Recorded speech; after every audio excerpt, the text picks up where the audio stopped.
this event. Thank you, Bruno and friends, for being here today. Very, very excited to have you. This will be a 5-hour session, or I guess, what is it now? Until 5 o'clock, so almost 4 hours. But if you're here in person, we have pizza, we have snacks, we have sodas. If you're online and you want to join us here in person, you're more than welcome to come and have some pizza, snacks, and soda.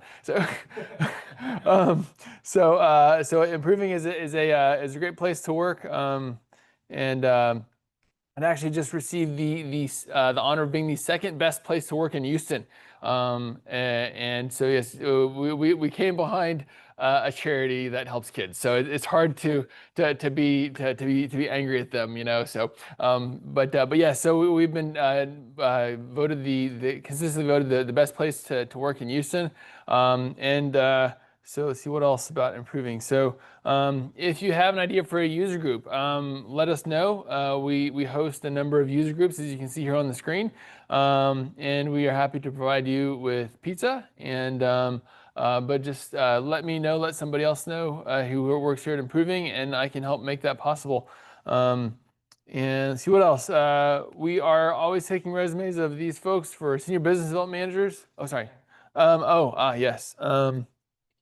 Yeah, sorry. Let me see if I can plug this in right here, maybe, or something. That's for the TV. Hey, Jim, what's your Twitter? I really don't do much in the way of Twitter. I'm on LinkedIn though, so Jim Bethencourt on LinkedIn. So that's You don't do much of these. no Twitter. I have a Twitter account, but Twitter's kind of a wasteland now. So I stay off for the most part. So Well, I was gonna say Jim. sure. It's fine. Either one's fine. Sure, yeah. Okay, sounds good. Okay. Yeah, great. Let's see here. So, yes, thank you so much for pointing that out. All right, so let's see here. Let me share my screen.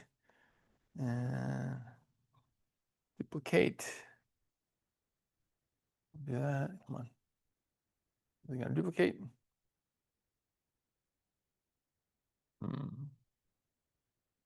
Should duplicate. Oh, you know what? That.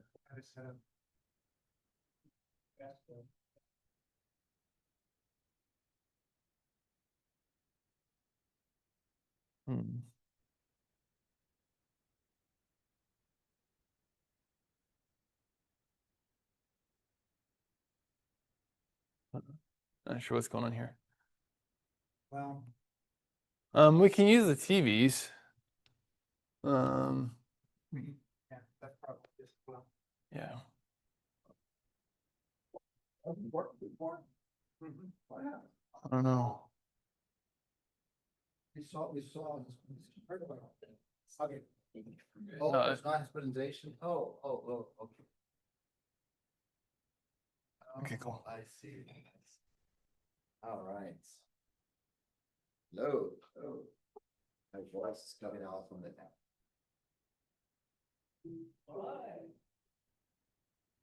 Okay. Fancy stuff. You know, my voice.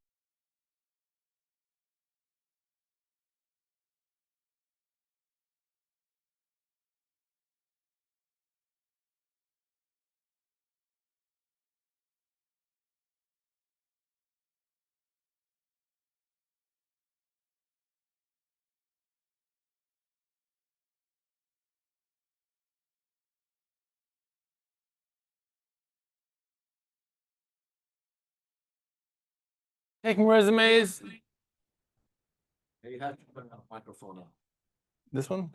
Okay.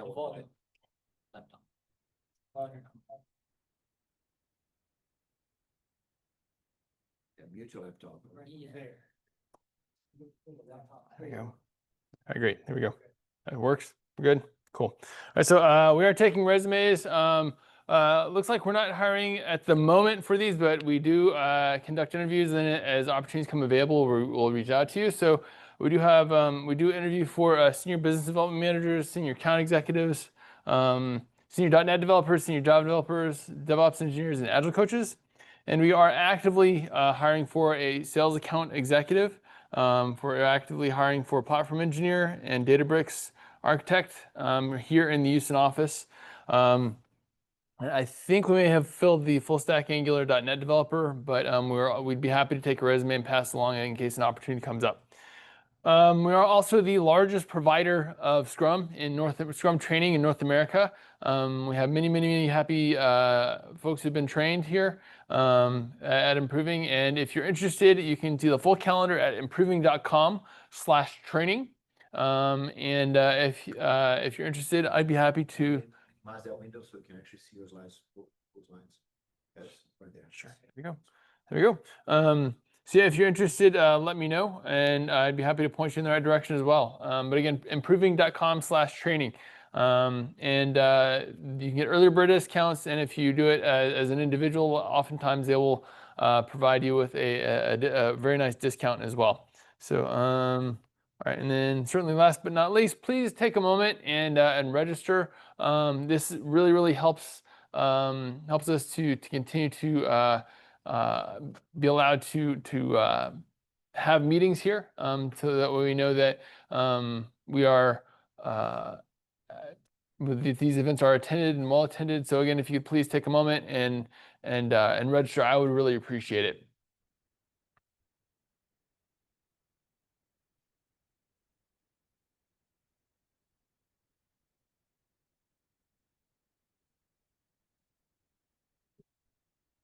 All right, and I think that's about it. All right, everybody got it? Okay, great. Thank you so much. Awesome. Well, thank you again, Bruno. And all right, so who do we want to have go first? Okay, so can you introduce the guys in? Sure, yes, absolutely. All right, okay. So Put your hands together to Jim Benton. thank you. My pleasure. I can't say I did all that much. Yes, you did, man. That's great. All right. So thanks, Jim. Share right here. All right. So thanks a lot, Jim. My pleasure. Thanks, Jim. Thanks, Scott. And let me give you the microphone. Oh, yes. The important part.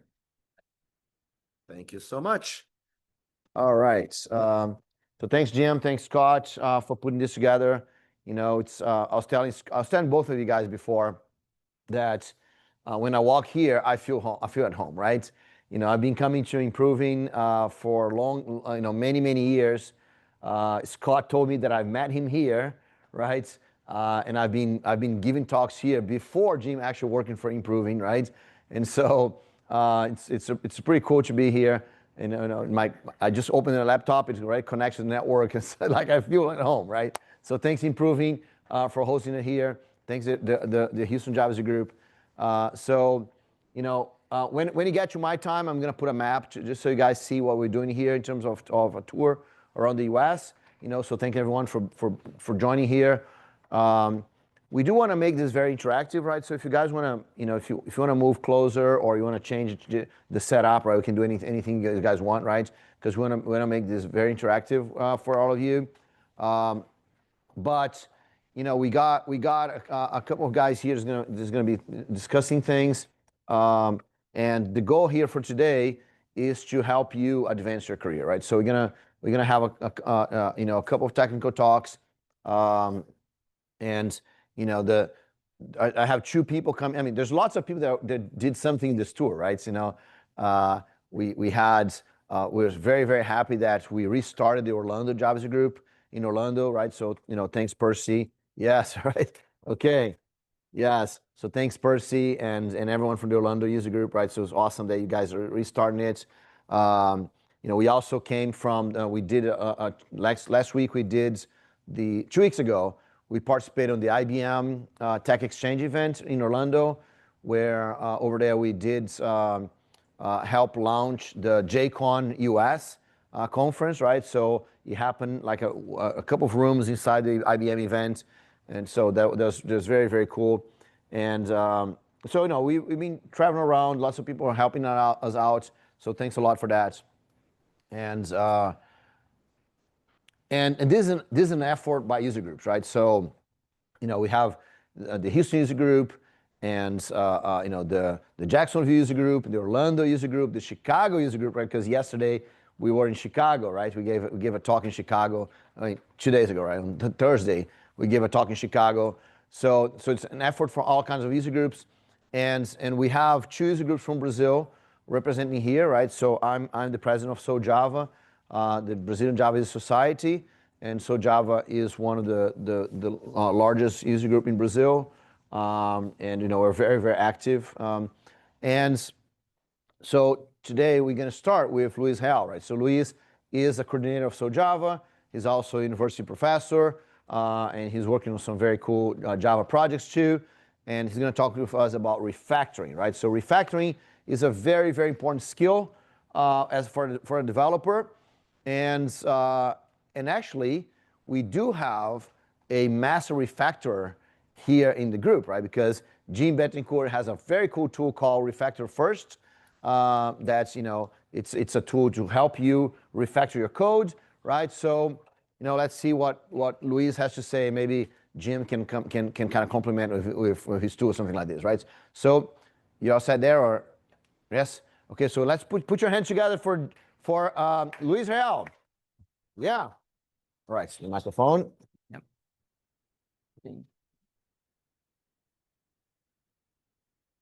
Okay. So, hello everyone. As Bruno said, I'm Luiz. I'm very happy to be here. It's my first time in Houston, and it's been a great time here. Yeah, thank you.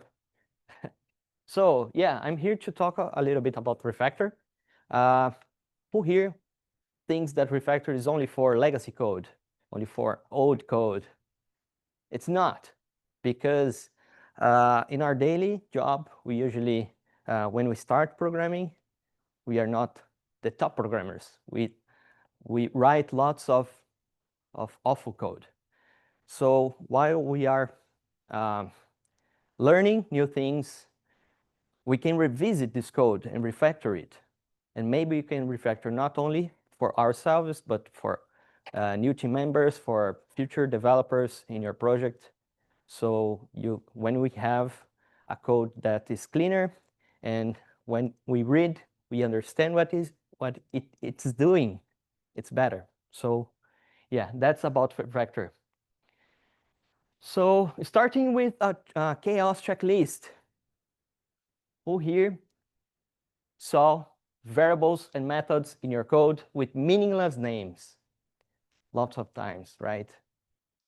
The second item. Mark is raising Yep. his hand. Yes, Mark Nice. raised his hand. So who here saw more than one responsibility in methods and classes? Yeah. All of us. Too many comments to explain the code. I do know lots of people. I know lots of people that really enjoys writing comments Love that. because they want to remember what they are doing there. But actually, we need to write the code. I write the comments first. Yeah. You write the comments first, and Yes, then you code. we Okay. To fix the problem. That's good. But then you raised the comments, or you left there? Yeah, that's the problem. So classes with more than 1,000 lines. The other day I said that I saw a Java class with more than 11,000 lines. So that's awful. Methods so large that they don't fit on the screen. So How big is your screen? yeah, how big is your screen? How small is your font? Yeah. Well, yeah. I know a guy that he really enjoyed to use the monitor, like in the vertical, on the vertical, so he could see all the codes. Yep. So are you saying benchmark for class size 1,000 lines? I'm saying saying that the benchmark for a class is 1,000 lines. Ideal size of class. the idea. No, I'm saying that if you have more than 1,000 lines, you are in the chaos checklist. You don't want to have classes with 1,000 lines, or maybe, as I said, 11,000 lines. The one that I saw, 900, maybe not, depending on your context. It's Yeah, not chaos. yeah, not chaos. Yeah, it's not just bad. Yeah. Nice one. So frequent use of copy and paste. We just wrote a method. You need another method that is similar. Why not copy and paste? Yeah? No, nah. So changing a piece of code and discovering that it's duplicated in another method or class. Yeah, another quick story for you. I had a bug to fix. I fixed it. People tested it. It was, I pushed it to production. It was all set, all good. 2 days after, the same bug. And people that use the systems are complaining, hey, didn't you fix the bug? Yeah, I fixed it. And I was looking for the other bug. It was the same code. Someone had copied and pasted, but with little changes. So now I'm using regex to find similar code whenever I fix bugs. So if I see a similar code in other classes, I can fix in other places. And maybe refactoring, so we have that same code as a single method, maybe. Yeah. So if you have this chaos checklist and you deploy on Friday, you are the most important developer. No, you can do it. Please don't do it. Okay, so after you find a very bad code, and you are very angry with the situation, like me. I just fixed the bug, and I found the same bug again 2 days after, and the people are complaining with me. So I want to know who was responsible for that bad code.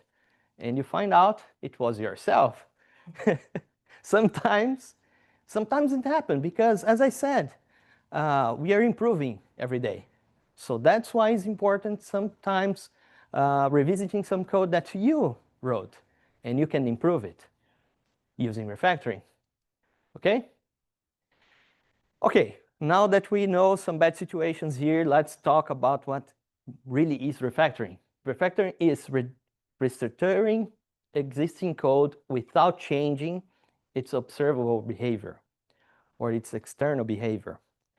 You know that the system is functioning well, the results are good, and it's doing what it needs to do. But then you see that code is very bad written. You can restructure the code, but you need to, you can't change its observable behavior. That's the most important thing. Because sometimes we refactor lots of code, and then you run it, and it's broken. That's not the point. So the most important thing here in refactoring is the behavior preservation principle. What it is, you need to preserve behavior for readable, sustainable code without alter the existing correctly functioning code. That's the most important thing. The code is functioning. Yes, so refactor it without changing its result. If it's not functioning, maybe you need to fix the bug first and refactor later. That's the most important situation. But maybe if you're not understanding the code to fix the bug, then you need to refactor first to understand, and then you fix the bug. And a tip here, refactoring phases using test to prevent breakage. Okay? So why refactoring? We just had a conversation here about refactoring the last slides, and I think you know some points why refactoring, but let's think together here. The first one, to improve readability and maintainability. As I said, we are improving every day, so we can revisit code, refactor the code, so it can be easy to read, to understand. It's better if you read the code and understand what it does, then have lots of comments, as Bruno said. And when you improve readability and maintainability, it's easy to add new team members. So I got a situation in the beginning of this year that I got a new guy in the team, And I had lots of new functionalities to deliver, and I didn't have the time to explain all the codes to him.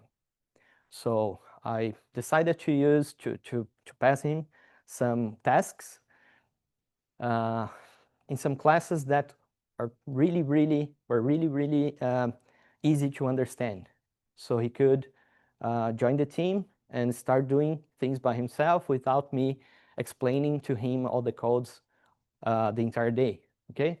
So if you refactor, you reduces the training time, because if a developer reads your code and it understands, it's better, okay? It's easier. So to reduce technical debt, this other important thing. Sometimes we use external libraries, frameworks, and we tend not to update. Or sometimes we want to update all the time, and it breaks the code. It breaks the functionality of the system. So that's something that is really important in refactoring. When you refactor, you're preparing your code, your system to the future, because you're trying to update all the libraries all the time, so you don't left things to update in the future. So technical debt is about that. It's about it. It's about left things to improve in the future. We don't want to do that. So if you refactor and you reduce the technical debt, allows new tech to be implemented. That's what we really want to do. We don't want to do refactoring all the time. We want to do refactor today, so we can focus on things that we really want to do in the future. So if I refactor today, I can maybe free my time to implement new features, to experiment on new technologies, new libraries. That's a good thing to do. So another thing here about why refactoring is to facilitate future modifications, modernization, and migration. Almost the same thing as the technical debt. If you are improving, if you are updating your code, your libraries, so you facilitate the future modifications.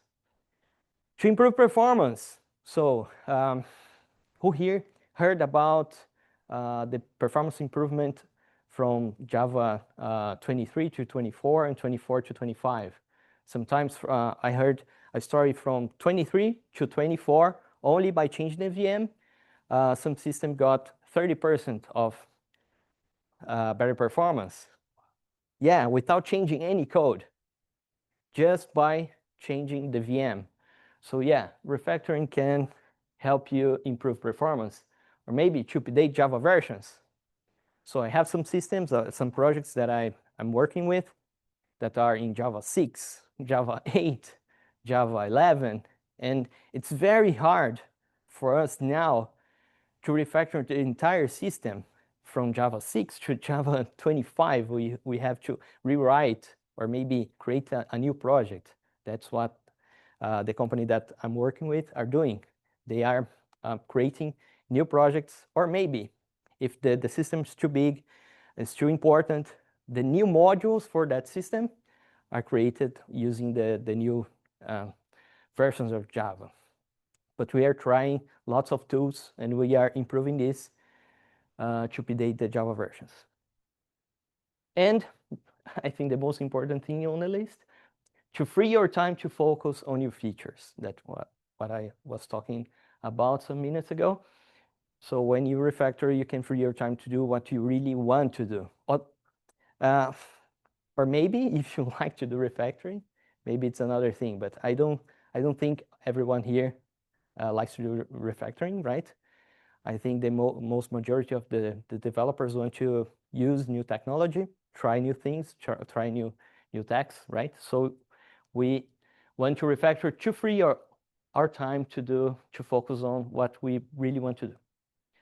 So you know right now what is refactoring, why is important. So when refactor, when adding new features, when you are adding new features to a class, to a changing a method to add new features in that specific method, maybe you can use your time while you are adding the new features to improve the codes that are in the same context, right? And why this is important? Because sometimes people tend to create tasks only for refactoring. And I know each company are different, but in my company, refactoring is not part of the project. It's not part of the task that we can create on GitLab. So people were creating lots and lots of tasks only to have more issues opened and closed on GitLab. And that's not the point. So if you have this task on the project, the PMs are asking you to do refactoring, it's one thing. But if you have like the autonomy to create tasks, to open issues to yourself, and you're doing this only to have more numbers, it's not a good thing. So that's why it's important. When you are adding new features, you can refactor. When you're fixing bugs, it's a good thing. As I was saying, maybe when you have to fix some bugs and you are not understanding the code, you can refactor it to have a better understanding, and then you fix the code. Even if you need to undo all the refactoring, you just do the refactoring to understand, to learn about that code. And that's another important thing, because we learn a lot about development when we read code from other people, when we read code from open source projects. And sometimes we can't understand the code, so we can use the refactoring to have a better understanding, to learn about that code, and we undo the refactoring. It's just about learning. No problem, you can do that. When making small adjustments, again, you can use the time that you are making small adjustments, but here it's a good point for me to have an observation here, a pause here, because when you're making small adjustments, maybe you have just a little time to do that, and then you decide to do a big refactoring, and one task that you have like 1 hour to do, you use 2 days to do all the task because you're doing refactoring. So when you start using all the techniques of refactoring, some people tend to like to do that, and they want to do in all the code.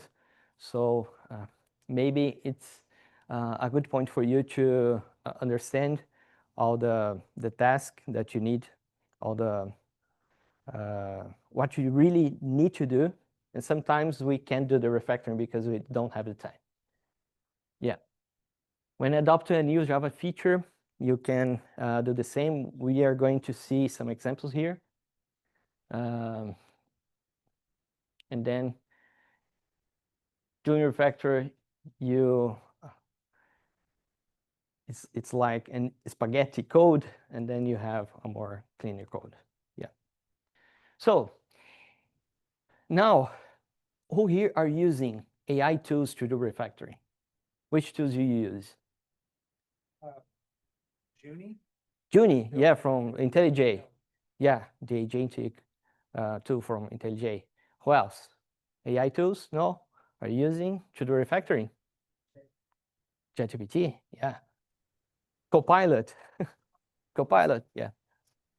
So the other day I saw this post here about using AI, specifically Cloud Code, to refactor, and these are the results. So Cloud 4 just refactored my entire code base in one call, 25, 2 invocations, 3,000 lines, 2 brand new files. It modularized everything, broke it up monoliths, cleaned it up spaghetti. None of it worked, but boy, was it beautiful. So yeah, don't use AI to refactor all your code with just one call. No, you can use AI to do small changes, to help you do small changes, right? Okay. So just a quick disclaimer here, refactoring is a skill that takes time to acquire. All skills take time to acquire. I think Bruno are going to talk about skills. And but with simple and practical examples here in this talk, you can put it into practice today. Are simple things. I'm focusing on the most simple techniques from refactoring here. Refactoring does not require a lot of work. It's a simple task, but as I said, it requires skill. So once you have the skill, it becomes natural. That's the most important thing. I was talking about the refactoring first too. And I think when you incorporate these techniques of clean code, of refactoring, it becomes part of you as a developer, and it becomes natural. All the new code that you will write will become like cleaner, and you will put the techniques into practice without knowing. Okay, so let's do it. I will present to you 10 simple refactoring techniques and principles that you can apply today. Okay, so the first one, renaming methods. It was the first item on the chaos list. All of us were talking about in the chaos list when I presented that names of methods and variables that has meaningless names actually. All of us laughed a little bit because all of us had some experience reading some methods and variables with meaningless names. So the first one is renaming methods.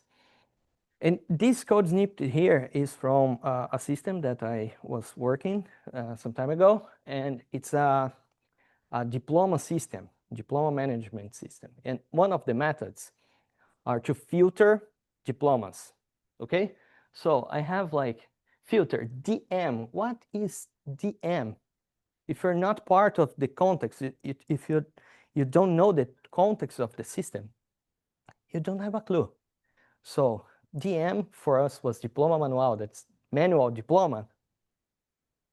But if I add some team members and the new developer reads this, he will not have a clue. So instead of using this name, I can rewrite, rename the method as filter manual diploma. And it becomes clear for every developer what this method does. And I had the other case here that I didn't have a clue. So I have to filter a DM that now I know that is a manual diploma, and this number here that I don't have a clue what it is, and major, greater than. Okay, so I had a headache trying to find out here what this code means.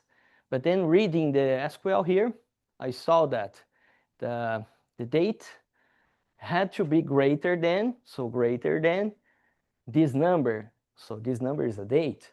Now I know. But now I know that it's a date, but this date has no meaning for me, right? So I had to ask lots of people to understand that this was the date that the new system, the last system goes online. So every manual diploma from that date and after could be filtered in this method.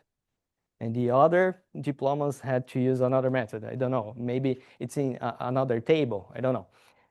But yeah, how could I rename this method to have it clear what this method does?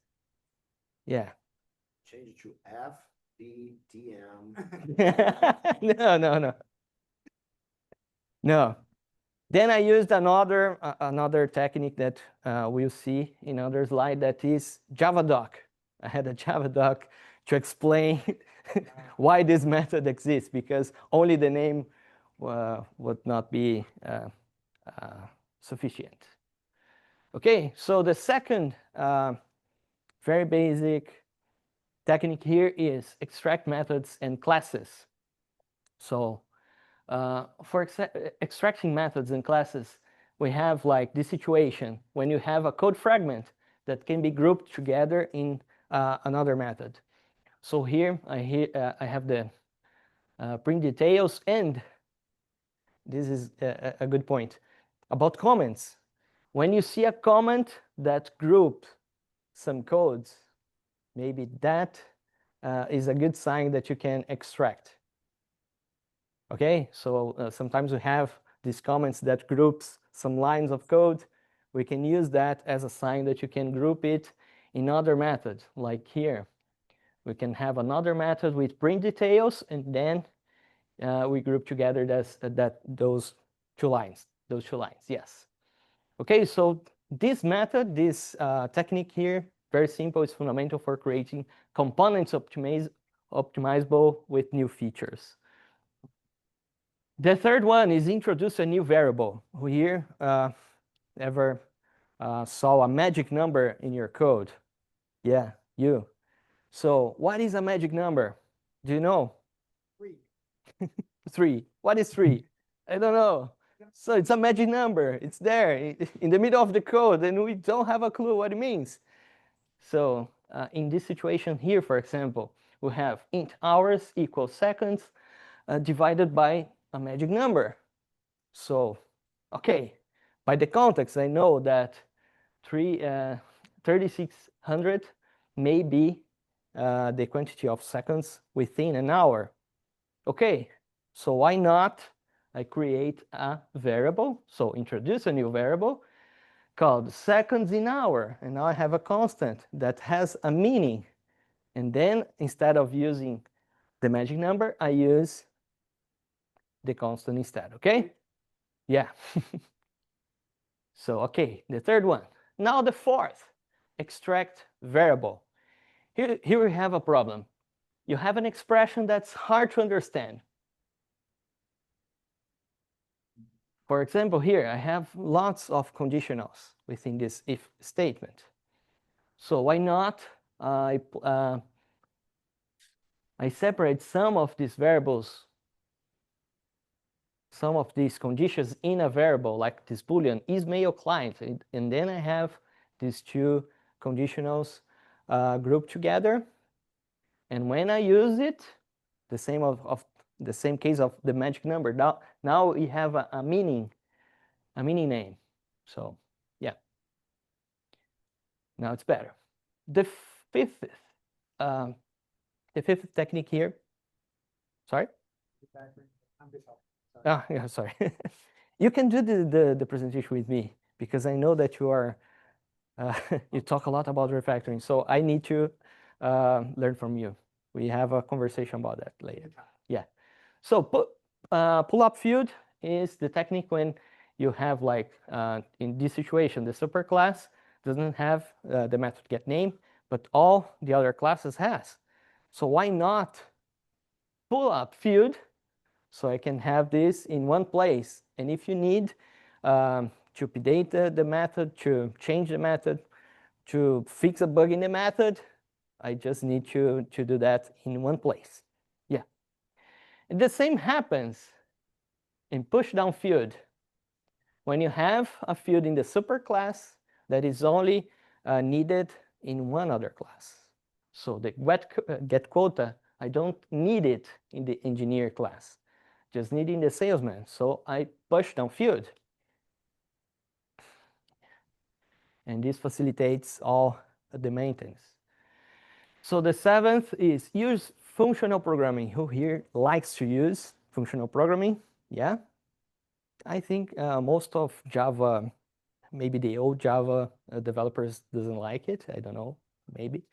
But yeah, when you use some functional programming inside Java, you can improve like how you read the methods, how you read the code. For example, when you use the lambda expressions in the switch, you have the difference between the switch statement and switch expression. And here you have an example, a good example of this, like the days. This is the classic switch in Java, and this is the switch expression in Java. So the same thing but much less lines of code. And this is very, very, very simple. But sometimes we left the code in the old way. We don't want to use functional programming. I don't know why, some developers. But then we have a beautiful code that has less lines. So I told you 7 techniques, and now I will present 3 principles. I think it's more principle than technique. The first one is dry. And dry, I think Uncle Bob said that is the most important principle for OOP, right? That is, don't repeat yourself. It means that every piece of knowledge or logic in your code should exist in only one place. If you find yourself copy and paste another item from our chaos checklist, the same code, yeah, that's a sign that you're breaking dry. So if you follow dry, your code becomes easier to maintain, because when something changes or you need to fix a bug again, you only update it once in one place, okay?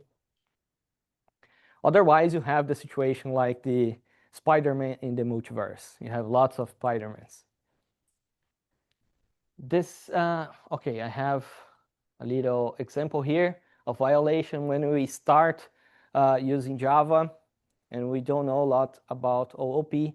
We tend to program as a procedural language. So we have here some information about salary, bonus, and a calculation of both, and we print all the information. And then I have a new employee. I have again other salary too, bonus too, and another calculation. And we can use the dry to have only one code doing the same thing. So now we have here a method to obtain the salary, that is the calculation. I have another method here to show the salary, and we only need to call the methods whenever I have a new employee. Okay, that's very basic, just to show up the dry principle. Okay, now keys. Everybody knows the keys here? Oh, yeah, the band, the rock band. Yeah. So you have keep it simple and straightforward, not stupid. Yeah, nice. Yeah. So it's a reminder that simple solutions are usually better than complex ones. Don't over-engineer. That's a word that is I heard a lot now in the AI era, because people are using AI to create lots and lots of code that they even doesn't know what it means, what it does. So don't over-engineer. Write code that's easy to read, understand, and maintain. I can show you, I can tell you a quick story here. I have some students that instead of do the things that I show them on the class, they ask ChatGPT to write the code for them. And usually ChatGPT write code that is more complex than my code. Not my code, the code that I show them, that I exemplify in the class. And then sometimes they deliver it to me, and the code, it's hard to understand, it's not functioning. And I say, hey, why didn't you use the code that I presented in the class that was way simpler, and it runs? And I don't know, people now, the students are only using ChatGPT to everything. okay. Yeah. Then it's hard to read. Yeah. So obviously I read better code than anyone else. Yeah. So I don't know why, but maybe we need to improve this now. But yeah, I think nowadays keys is one of the most important principles, because yeah, we need simple code. Okay, write code that's easy to read, understand, and maintain. And that's the band, right? So here an example. We have like a method that checks if the number is even. And I'm doing lots of things that it's not necessary. For example, here, why not return the result of the module calculation? And the if and else for the print. I can do one print and I can return directly the result here, right? So a question for you. What is it? What is it? It's a ternary, right? So talking about clean code, ternary is good or is bad? Is it bad? There is a discussion. You like it? Yeah, I like it for simple things. But I saw some ternaries that, like 3 lines of using ternary. Why? Yeah. Yeah, exactly. So yeah, think before you use. And talking about using features of Java, sometimes, yeah, text blocks we have for quite some time, but sometimes we don't read the new features when, like, for example, we have new Java version every 6 months. So lots of developers don't read all the new features because they think it's a lot to do, right? Come on, once every 6 months, you can read a small article about the new features. You can incorporate it in your code. For example, text blocks. In the past, we had to write lots of code like this. That is a string that actually is an SQL or maybe a JSON. Now we have YAML and other kinds of files. And using text block, we don't need to escape the special characters, so much nicer, much easier to read. So by incorporating new features of Java when it comes out, maybe it's a good thing for you to do in your refactoring. Okay. And the last one is Yagni. You aren't going to need it.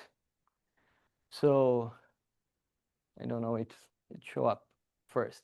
But it means don't build something until it's actually needed. Who here likes to put to do in your code? No? You like it? As a reminder, yeah. Forgetful individual. Okay. But I know that sometimes maybe I might not need it, but it's like, hey, look, think about it. Yeah. You know, but it's much better than going off and building it. But if you have a good control of your to-dos, it's a good thing. But if you don't have, as some example that I will show you here, you create the to-do and you forget about it, and maybe you solve the to-do and you left the to-do there. So developers sometimes add features or abstractions just in case, but that often adds complexity and maintenance cost for no real benefit. So the to-do is a good example of that, of Yagni violation. So try to not use or have a good control of your to-dos. Remove unnecessary comments. As Bruno said, no, I like to write first the comment and then I do the code that I need, but then you need to remember to erase your comments. And why is that? Use clear code and Java doc stat. So why is that? Why remove unnecessary comments? Because when you have lots of comments on your code, it's like that stop sign. You have the stop sign, another sign saying this is a stop sign. Why you need this kind of sign? You don't need it. So remove the unnecessary comments. Not all the comments, just the unnecessary. Okay? Okay. So here's the example that I was told, that I was telling you. I had this. This is a real code from my company, and we had like this to do. Use web services in the future. We are using like the SQL, and now we had to use the web services instead. But then I was in the next line. I was saying here. I was reading here. Graduação Service WS. WS stands for Web Services. So I'm already using Web Services. And I forgot to erase the to-do comment. That's why you have a good, if you have a good track of your to-dos, or maybe instead of using to-do, if you have another tool to organize your project, maybe you use, I don't know, a Jira, open project, or a Monday, I don't know. You can ask your PM or people from other teams to have the track of the future features that you need. Okay. So instead, here another example. You have the method, but you don't have the implementation because it's only a to-do. Why? Why? So don't do that. Use, but the only comment that I like to use is JavaDoc. It really helps you understand what that method is doing and stuff. Okay, so as a conclusion here, I have two phrases here. The first one is the scout rule. Always leave the campground cleaner than you found it. The same principle applies to our code. Who says that is Uncle Bob from Clean Code. And the second one is any fool can write code that a computer can understand. Good programmers write code that humans can understand. Yeah. So that's from Martin Fowler. And again, I'm trying to, I was talking about the Refactor First tool, and I want to create another talk about the tools that you can use to do the refactoring. So if you use Copilot, Journey, maybe Cloud Code, try to do the refactoring using these techniques, and step by step, don't ask it to rewrite all your code at once. And that's it. Thank you so much. If you have any questions, we can talk here. Thank you. And please, during the questions, if you can connect with me, it will be great. We can talk more and go deeper about refactoring. I have lots of materials that I can share with you. Okay, thank you. Questions? No? Questions from the online audience? What's your favorite tool to use for refactoring? Okay, I used to use Journey as you, but now I'm using Gemini CLI. Yeah, because I had one task that Journey wasn't able to help me, and I don't know, I thought maybe give it a try, and I had a really great result. So now I'm testing out Gemini CLI more than I was using Journey. Yeah. But I think every day, every week, I don't know, we have new tools. And I recommend, for now, I recommend you to experimenting on all the tools, because you can have a better result in one tool or other tool, depending on the task. Good. Question from online. How do you prioritize? Oh, can you read the question? The microphone. Yeah, try it. Okay. Yeah. Sure. Just, yeah. So how do you prioritize refactoring? You prioritize by a performance issue, or what do you, how do you determine what you're going to refactor? I think this depends on the project, on your timeline, because now I have, like, I'm alone in a big project, and I have lots of new features to write, and sometimes I have some maintenance to do. So I usually use refactoring all the time that I need to do a maintenance, but without losing the track of the timeline. So when I have the time, I refactor all the class, the entire class.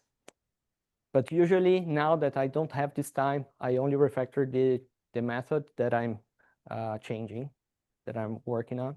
Okay. Yeah.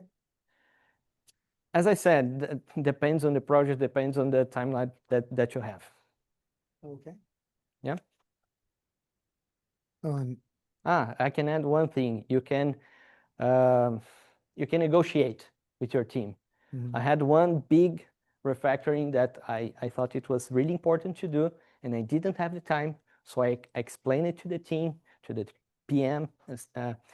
I showed them why was important to refactor, and they gave me 2 days to do the refactoring. So yeah, you can negotiate it. Yeah. Yeah. More questions? No? So thank you so much. Yeah.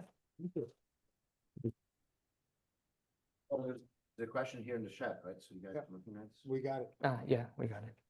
So do you wanna compliment anything with the refactor first? You know, just anything? Oh, that's- yeah. From what he said, there's anything the refactor first helps? Refact first tends to. No, you have to No, go there. yeah. Yeah. Just- Please. Sure. So Talk a little bit about your tool, please. Sure. That. Rejoin the meeting. Thank you. Just put put another microphone for him. So you two can interact there. Yeah, it's good. It's on him.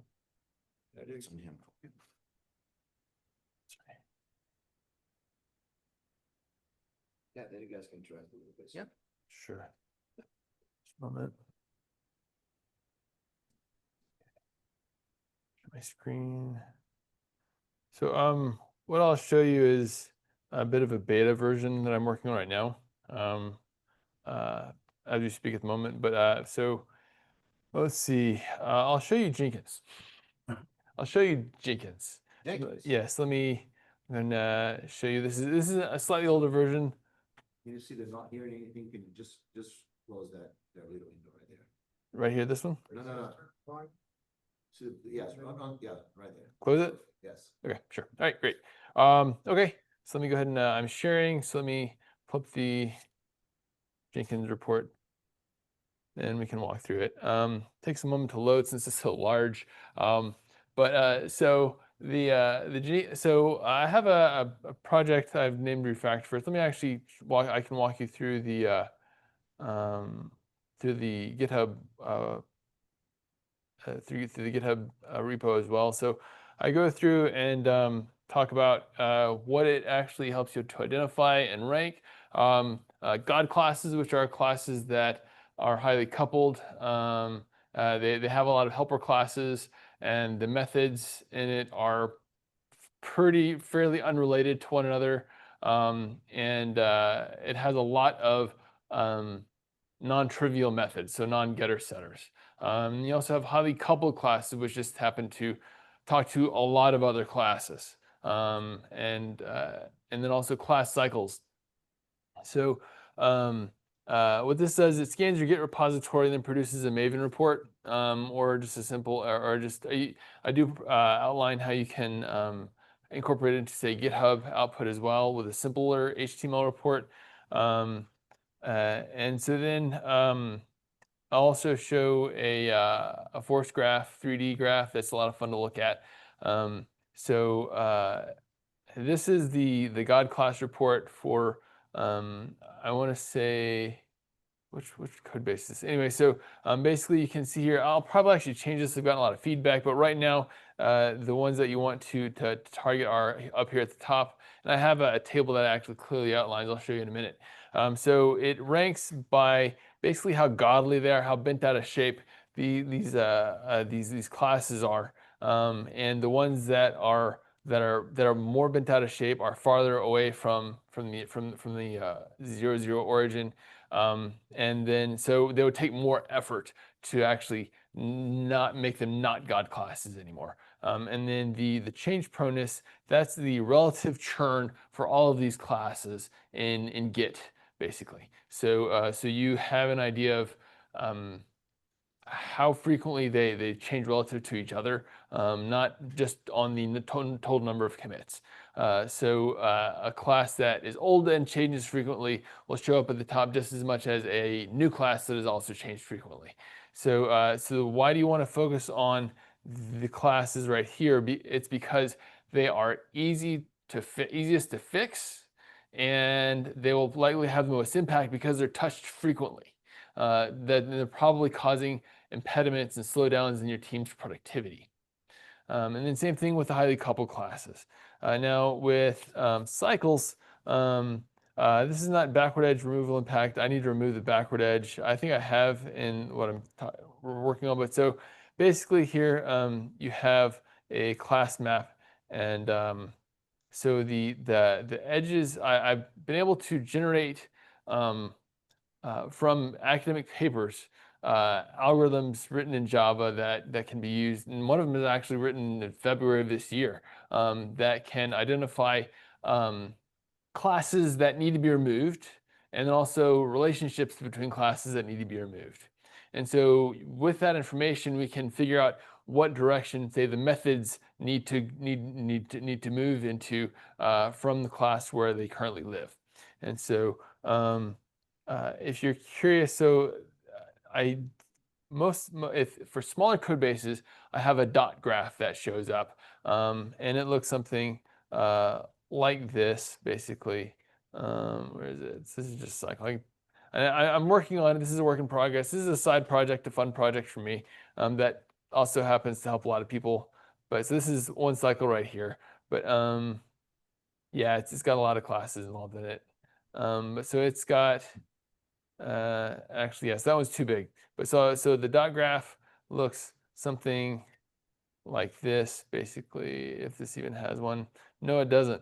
So let me actually go back here and I can show you the Spring Pet Clinic right here. And it looks at, where is it? Right here, yes. So looks right here at that. And it looks something like this, basically. So you can kind of zoom in and look at it. Yeah, so this is just a dot graph. So if you thought that's cool, just hold on to your hold on to your hat. So so I also, so for graphs that are too big, I've created a 2D pop-up with Sigma.js, and then you can also zoom in here. And you can see here you have the red nodes. These are the classes to remove. And then you have the red edges, which are the relationships to remove, basically. And so to make things even more fun, you can take and actually have a 3D pop-up. Instead, this will take a moment to render because it's so big, but give it a second and you'll see this is what it looks like. So yeah, so this is really, really large. And but once it settles, you can take and you can spin it around as well, so that you can have an idea. You maybe see some visual clusters, things along those lines, and see what exactly it is that you're dealing with. And again, you can see maybe some clusters that might need to belong in a separate package, possibly. You can zoom in if you want as well. And again, you see how these are all the classes that need to go away and all the relationships that need to go away, to make it so that you will have an acyclic code base, for example. So this is just one cycle, so it'll be a little bit smaller. You can see and you'll see some of the other fun features. Yeah, so you have the 3D pop-up here, and you can see. Second, so it'll actually take and I think, is this one still too big? Maybe it is. So if it's larger than 4,000 elements, I have to make some optimizations. But what you can do is, yeah, this is still too big. You can take and have it such that it will actually kind of pulse a little bit, basically. Pulse. Yeah, and not pulse, but like you'll see the data flow. Yeah, almost. Yeah, so it'll actually be easier to see in this one. So for the Spring Pet Clinic, since it's smaller. But so you have this, so you can see where you have the base entity, and you can see what all is kind of what all is talking to base entity and what base entity is talking to. And so you can see here, you can rotate it around a little bit. You can see, okay, well, between entity utils and base entity, what's the feedback edge? So clearly it's from entity utils is talking back to base entity, even though and base entity is talking to entity utils. So you want to sever that relationship, basically. So that's the goal. This one doesn't have any classes that need to be removed necessarily. Actually, no, this is using the current version. But so these are back edges, basically, is what's happening here. So so that's basically it in a nutshell. The goal here is to help you as a developer identify and prioritize the relationships that you need to refactor first, so that way you can spend your time most effectively. Cool. Yeah. Thanks. Just a view of the project like this already makes a big difference. It does. It helps a lot. Yeah. So that we can, again, you can identify classes, and we think spatially as humans, and so something like this can be really helpful. So we can see the relationships. I'll eventually get to package analysis and creating containers of the classes in the packages, things along those lines, but not yet. Right now I'm just focusing on classes, and then eventually I'll move to namespaces and classes. So. But yeah, so it's fun, it's exciting. It's clearly helping people. It has over 500 stars. If you're curious, the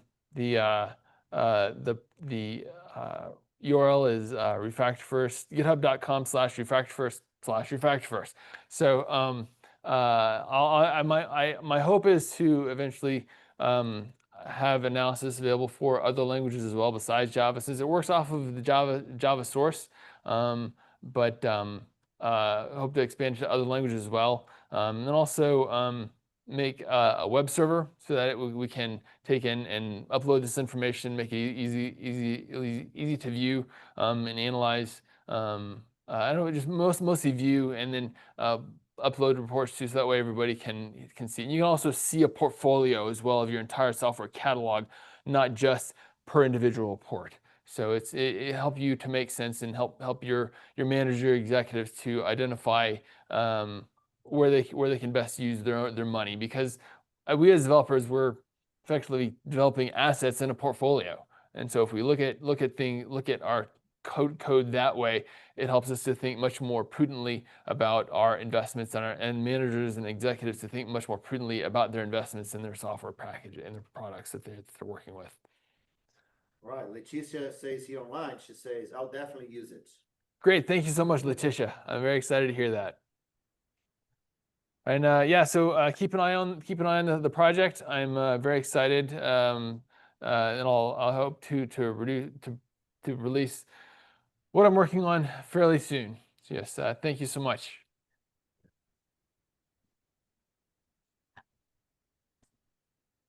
How does a tool like this apply to the 10 refactoring things you guys are talking? Anyway, How does it apply? It'll help you identify pain points so that your team can be more productive and make more effective use of the time that they have, is the goal of this tool, basically. So that way it helps you to get out of your own way, basically. So Leticia has another question that I had a response, but we can revisit it. Yes. How to prioritize refactoring? Prioritize by performance issues. Maybe you can prioritize using refactor first. Sure. Yes. Absolutely. Yeah. So the goal of refactor first is to help teams identify identify problematic code base that's touched frequently, so that the entire team can become more productive. That's the goal of refactor first. Nice. very cool. Thank you. Questions for Jim?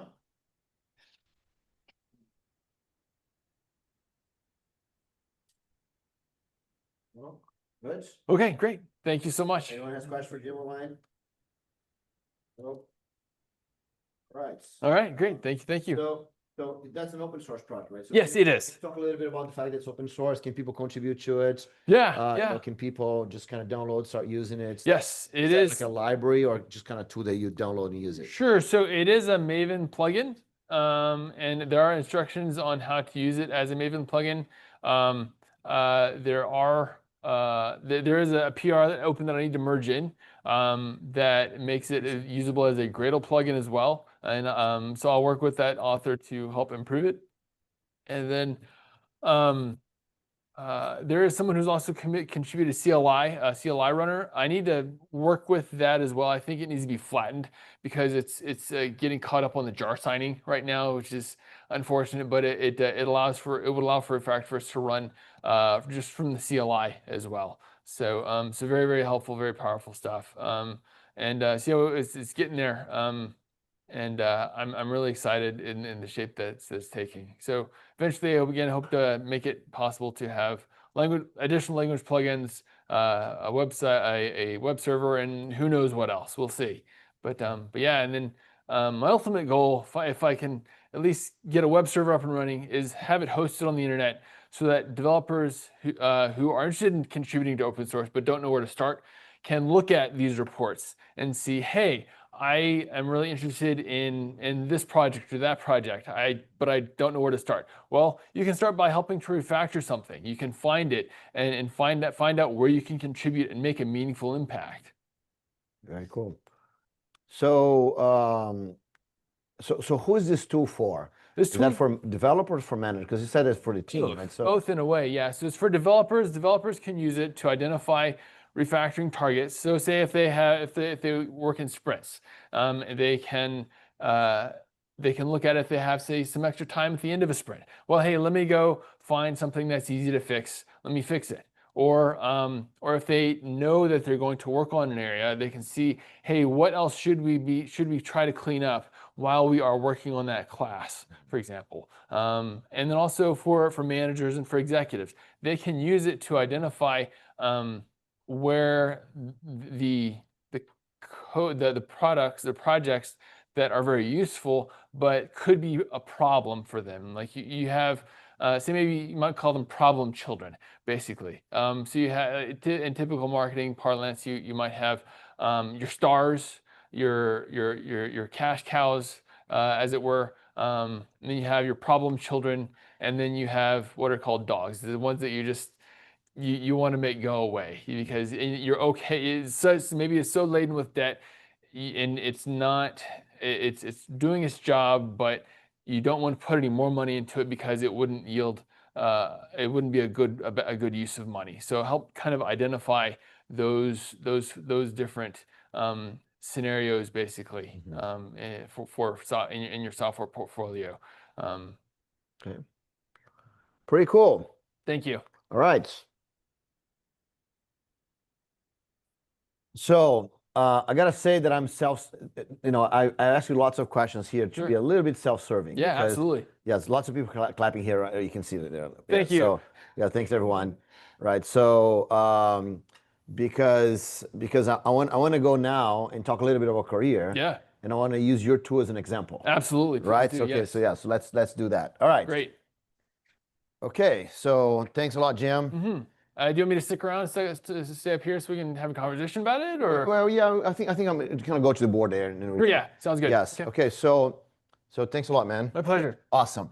So here's what we're gonna do now, right? I want to discuss career a little bit. So then Thiago is gonna come later to talk about Java 25. But one thing that I want to do is that I want to give you guys a different approach on career development, right? And it's for me, your career, right? It's Stop sharing. Oh, I thought I was. it's ready. Anyway, It's not sharing anymore. No. Yeah. Oh, So- okay, I thought I was. Okay, so let me. Oh, okay. Sorry. Okay. Anyway, so no, I want to propose a new approach here for your career, right? Because I really think that our careers are products, right? And so and I want to do this and having a real product to compare, because when you talk about careers as products, kind of weird, right? But having a real product, then we can apply these strategies to a real product and to your career at the same time. Yeah. Right. Let's see how we can do this. Okay, make sense? All right. So I'm gonna move to the board right there because I don't share screen. This whole thing. Right.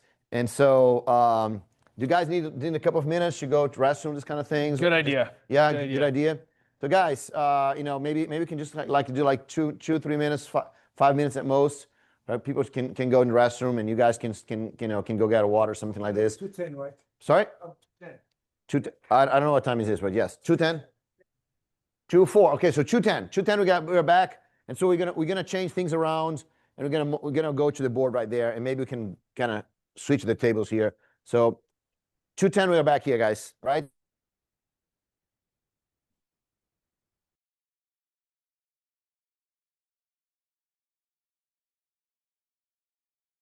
Yes, good.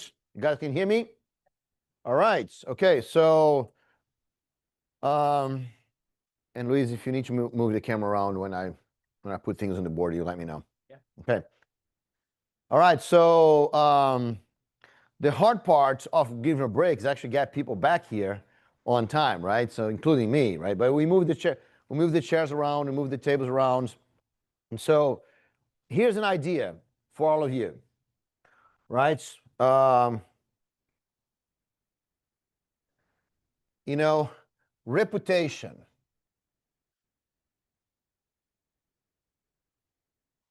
Okay? Reputation is what people think about you. Okay? So, yeah, you see, that's what I thought. You're gonna need to move the camera. All right, no, come on, camera, I'm right here. Yeah, she's not wanting to cooperate. Hey, camera, right here. Okay, good. All right, awesome. Okay, so let me do one quick thing here. We can even talk about the reputation formula in a minute, right? But yeah, I'll be back here. Okay, but I got some stickers for you guys, right? So reputation is what people believe about you, right? And I have one thing that I call the reputation formula, right? And it's very, very easy now because it's reputation. So actually, I refactored the formula, right? So the formula now looks like this: reputation, right? It's a square right there, right? So reputation, that's the reputation formula, right? So last time I presented here, I presented it, you know, in a very, it was very complicated. No, just for you, Scott. I'll give it to them here. Yes, that's reputation formula. Yeah, that's for Scott. Do you give one to Scott? Yes, okay, good. All right. Okay, cool. So the reputation formula, there's 7 things you need to increase reputation, 3 things you need to decrease to increase your reputation. And here's the formula, right? Now, if you're online, if you go to my Twitter account, you're going to see the reputation formula because I posted there not long ago, just a few days ago. I posted like this sticker, right, of the reputation formula. So if you're wondering what everything is, it's there, right? So, but what does this have to do, right? So reputation is what people believe about you, right? Now, if we think about a company, right? You know why? You know, so Luiz and Thiago, they have an IBM shirt right on. So why would you do something with IBM?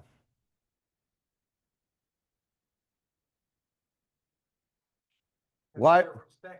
They're respected, right? So they're respected for what? Their reputation, their reputation that they deliver, right?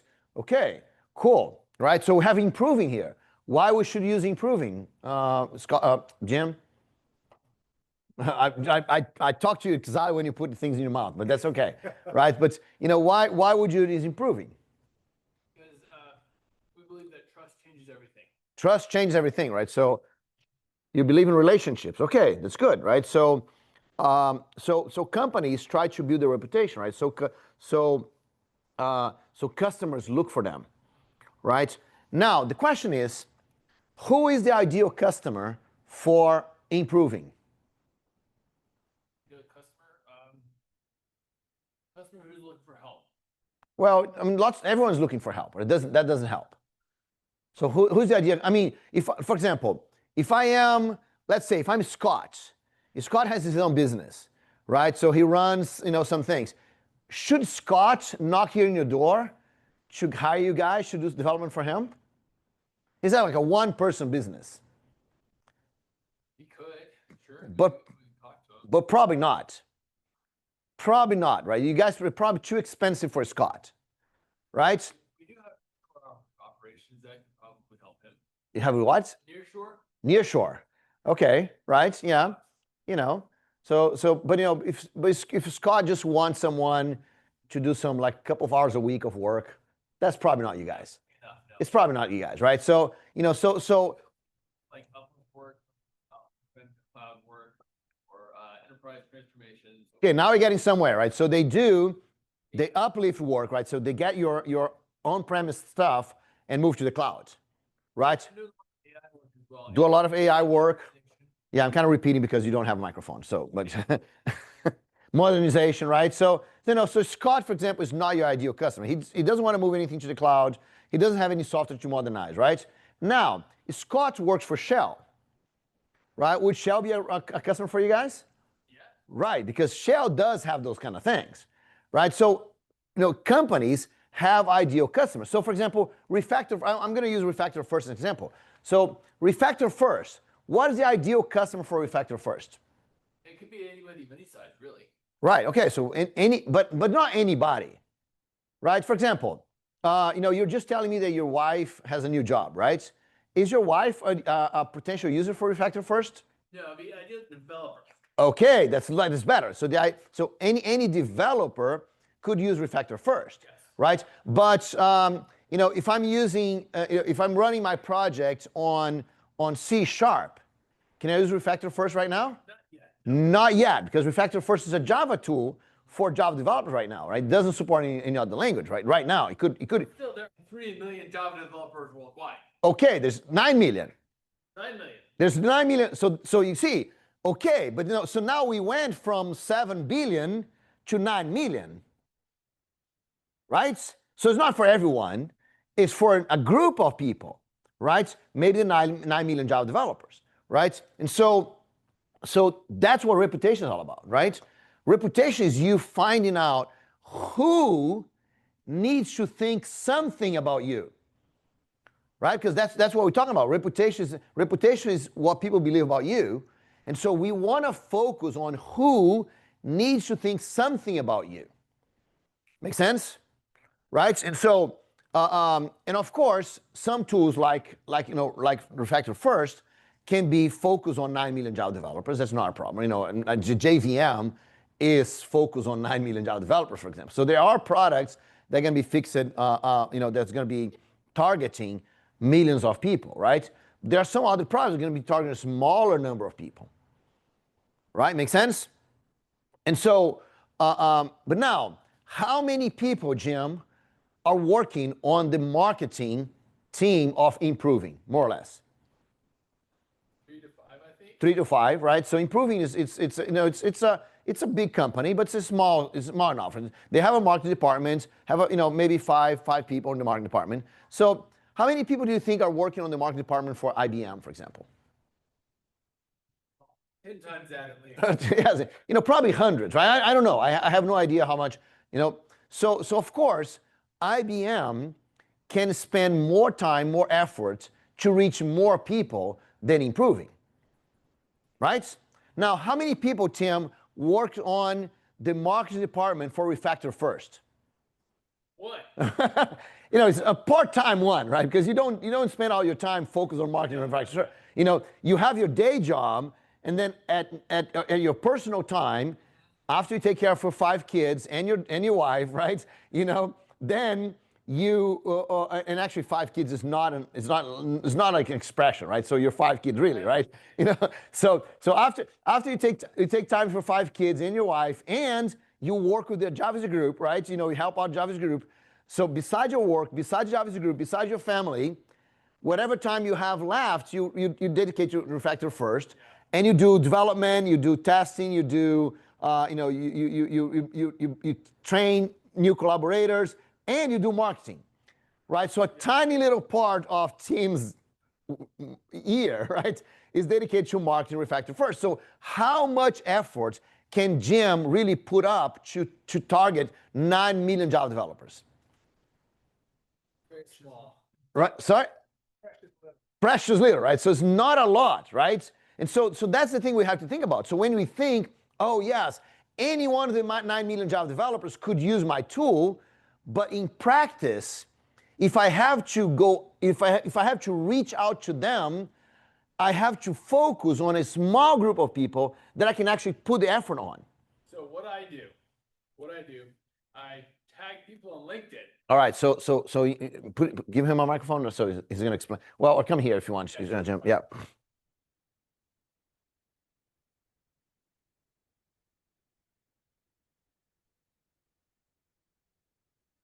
And I think me and you might have to be very close best friends.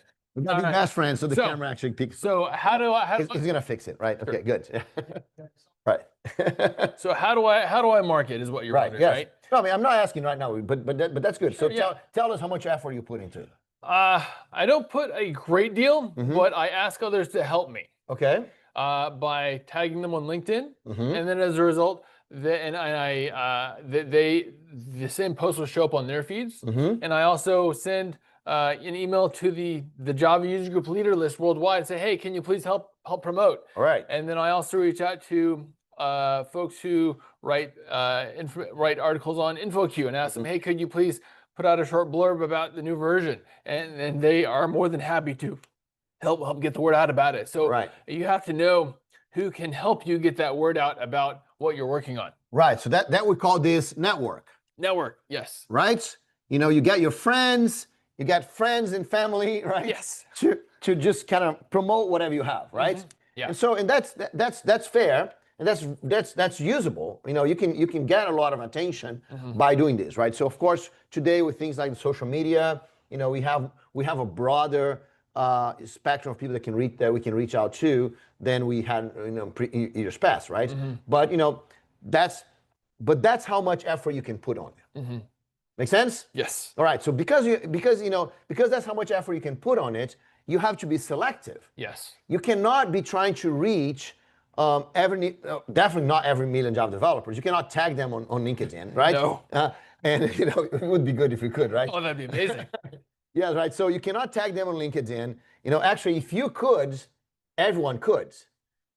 So then our our social media would be unusable, right? Yeah, it would be Right. initially. Yeah. There is like a Java group, I think. Right. So no. So you, because you're Java group leader, you have some network you can reach out to. Right. You know, you have more friends.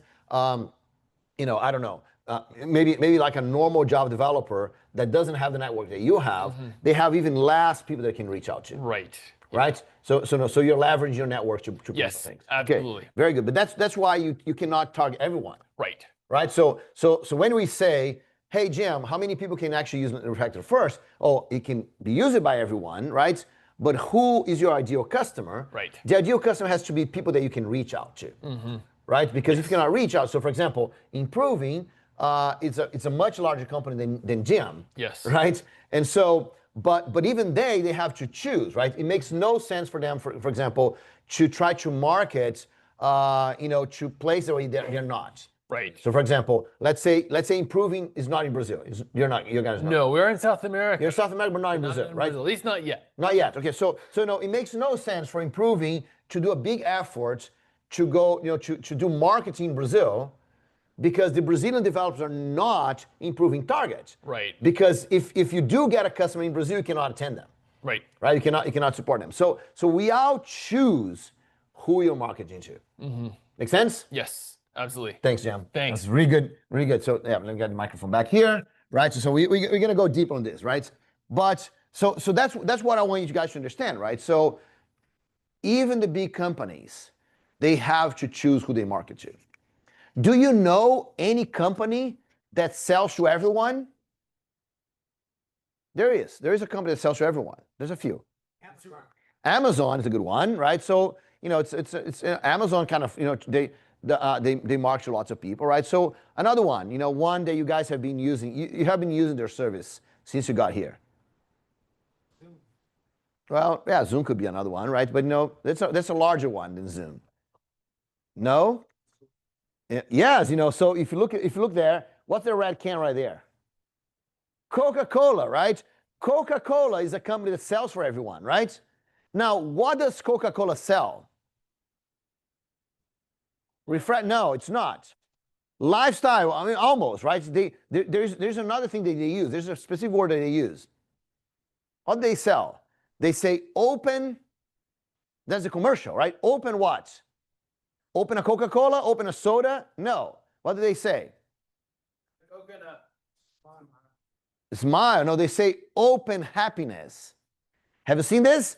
You know, you open a Coca-Cola can, open happiness, right? Because Coca-Cola is in the business of selling happiness, right?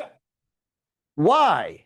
Why? Because when you try to sell to everyone, what is the only common thing that everyone wants? Happiness, right? And so that's kind of the problem. That's why we are right now, we are, especially because of social media, we are on the business of selling happiness, right? So, all the major companies, they are all trying to sell happiness, right? And so now, Jim does, I was going to say improving, but actually, let me do this. Does Refactor First has the marketing budget of Coca-Cola? No, right? Of course, right? So with that, it is very clear that you cannot sell happiness because you cannot sell to everyone. Sell happiness because I'm giving it away. Right, right. You're actually making people more happy than Coca-Cola, right? So that's why you have to choose who you market to, right? Make sense? And so now, Bruno, what this has to do with reputation? It has everything to do with reputation. I'm going to get there in a minute, right? I'm using Jim as an example because once you have like a real software that you can give away, right now you can see this, but I'm going to show you how this applies to everyone here, right? Even if you don't have a software. Okay, so then because you can only propose Refactor First to a few people, let's try to make an exercise. Well, actually, before we do the exercise, let me make the connection because then we can do the exercise with everyone. So because you have to choose, right, then you have to build the right reputation to do what? To attract to you the right people they're going to use Refactor First. Because, Jim, how many people are on the support team of Refactor First? How many people can answer customers' questions? One. Full-time? No, right? Tiny little time, right? So then you cannot have, for example, it's very hard for you to get a clueless customer, someone that has no idea what refactoring is, someone that has very little knowledge of Java, right? Someone that does not know how to run Maven. If that person comes to you, or lots of them, like hundreds of those come to you to try to use Refactor First, you're going to be totally lost. Right? Because you're not going to have time to support them, and probably the problem that they have will not be big enough to Refactor First to actually be useful for them. Possibly. Right? If they don't know how to use Maven, if they don't know a lot about Java, probably they don't know enough, or they don't have a problem big enough to actually run Refactor First on to find a God class to refactor. It's like, it's. They have cycles though. They might. But it's not, you see the difficulty, right? Yeah. So that's why, for example, when you go to give class, go give a presentation to students, it's really hard because we go to students and say, hey, you know what, you need to refactor. And they're like, no, I don't, because I'm writing code to give to the professor, right? So I don't need to refactor, right? And then you say, oh, because you need Java, because Java is going to help you scale. They're like, what is scale? Right? And then you say, no, because I had this problem because I used to have a company that did, tools in the cloud for productivity and for teams, right? So I go to a student and say, no, because you're going to need those tools for your team to be more productive, and they don't have any of the problems, right? So that's the point, right? So we have to find who is the ideal customer, the people that, because if Jim had, maybe let's say 100 developers, ideal developers, using Refactor First every day, he would be very, very successful. Right? I mean, I'm saying 100, but you probably have way more than that. Download statistics anymore? All right, so you So clearly it's helping somebody. Okay, right. So the goal is, here's like a general goal. If you have 1,000 what we call true fans, right? If you have 1,000 true fans, there's some people that talk about the true fans, right? So and actually there's this idea they have 1,000. So what do they define true fans? Someone that's willing to pay you $100 a year, in average, for something, right? So if you have 1,000 true fans, that means it's not 1,000 people in your mailing list. It's not 1,000 people in your Twitter, right? So maybe you have 10,000 people in your list, and 1,000 of them are true fans, right? So if you get 1,000 true fans, 1,000 people kind of spending with you $100 a year, you're making $100,000 a year. You could leave off refactor first. You know, maybe not here in the US, right? But it's not, yes, you know, you need a little bit more, not with 5 kids, right? But you know, but you would be a pretty good side project to have, right? You know, it could represent a you know, a good percent of your revenue if you're able to do that, right? So you know, now how do we get 1,000 true fans, right? We need 1,000 ideal people, not just more or less, 1,000 ideal people. Make sense? Now, what this has to do, I'm using refactor first as an example because it's a business. It's not a business yet, right? But you know, but it is. Every time, Call it an enterprise. right? No, every time you do a product, every time you do a piece of software, that's a product, right? But lots of things are product. You know, I got a book, it's a product. You know, Luiz gave a talk, it's a product. A talk is a product. You know, there are people here watching online that you guys here took the day off. You know, you maybe you had things with your kids. You know, Jim let his wife with 5 kids in the room, in the house in the weekend, right? You know, Scott left his wife at home, right? So we all here, you know, you guys came here, congregating this. You're spending time here. So that is more valuable, even if you're spending money.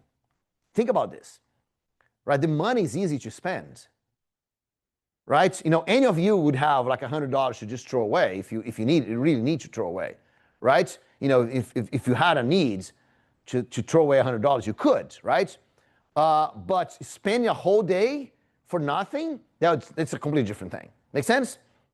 So we want, it's not about the money, it's about the attention,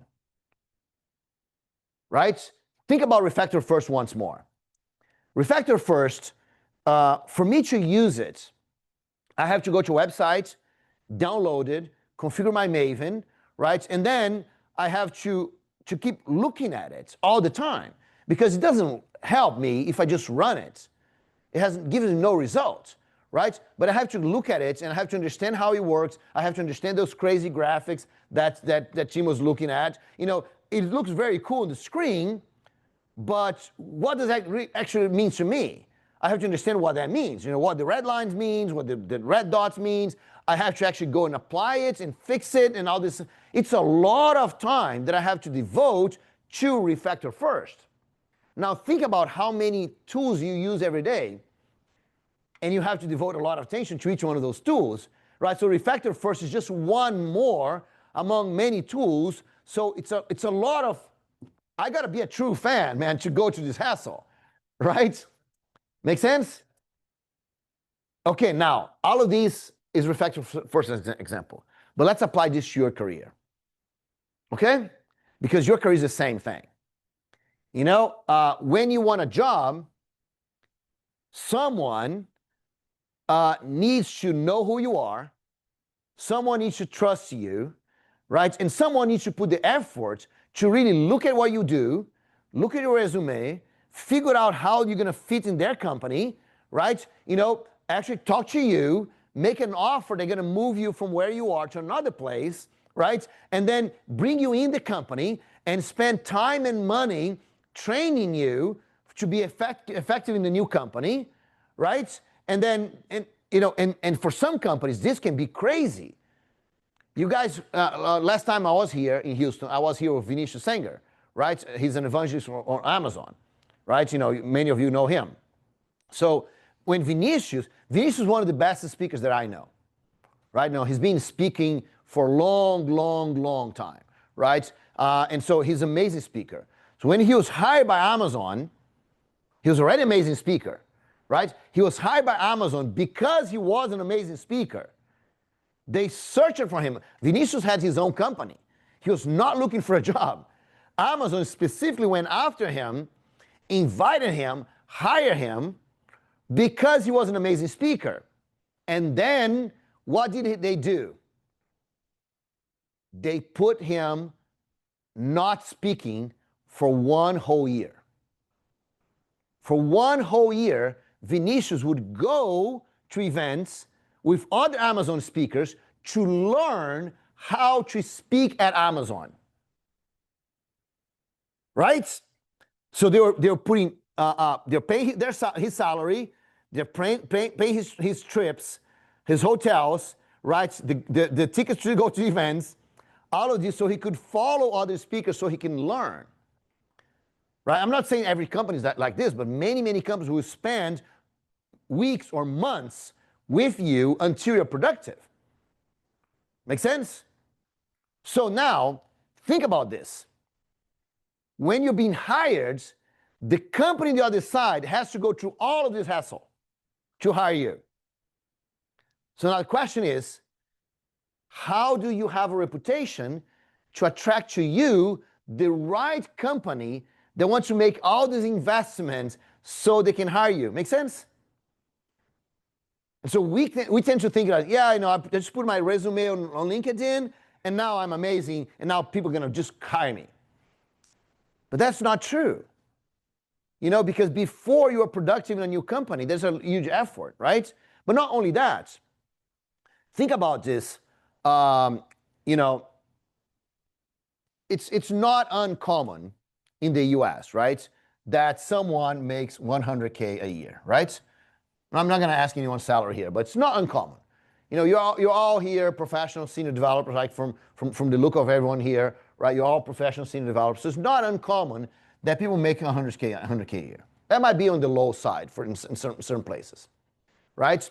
So 100K a year times 10 years, right?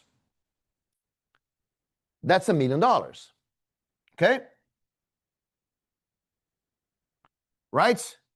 So no one hires you and gets you 1 year to be productive for you to work for 1 year, for a few months.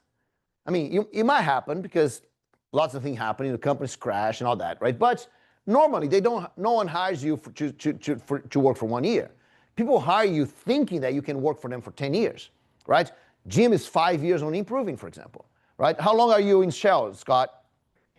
15 years in Shell, right? Who here has been working for more than 5 years in one company? Yeah, okay. Most people here are working for more than 5 years.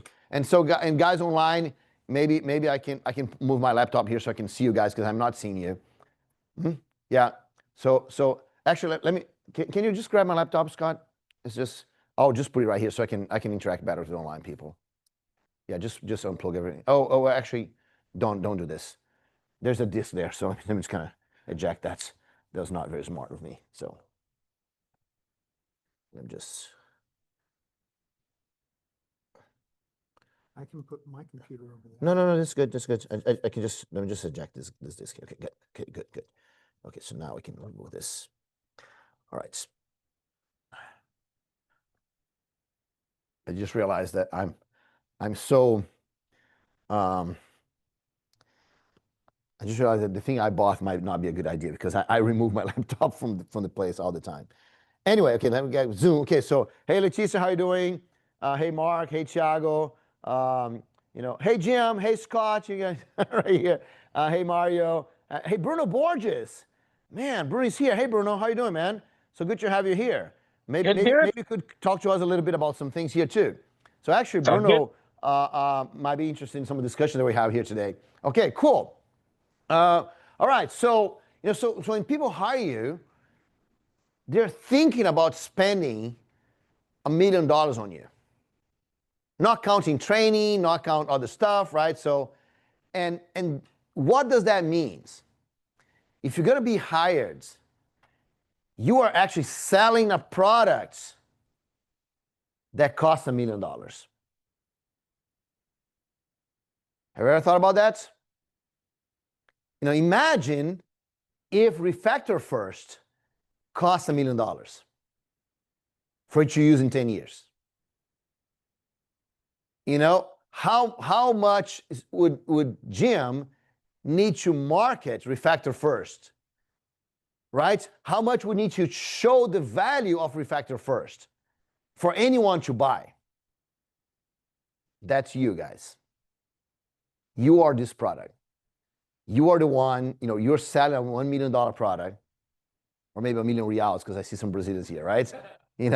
So you're selling a $1 million product, $1 million real, and you need to, and who are you going to sell this to? That's the question. And that's the exercise I'm going to make with you guys right now. That's the question, right? Who are you going to sell this to? You cannot sell this to anyone. Not everyone is willing to pay this kind of money. If Refactor first costs $1 million in 10 years, right? Jim would have to be very, very picky on who he was marketing to. Some of the more expensive tools, yes, they're very picky in who they market to. Exactly, right? So if you get a very expensive tool, right? And we tend to forget this kind of things, right? But there are tools out there that cost tens of thousands, hundreds of thousands, millions of dollars a year, for example. Right? And of course, people that sell those kind of tools, they go to the right customers.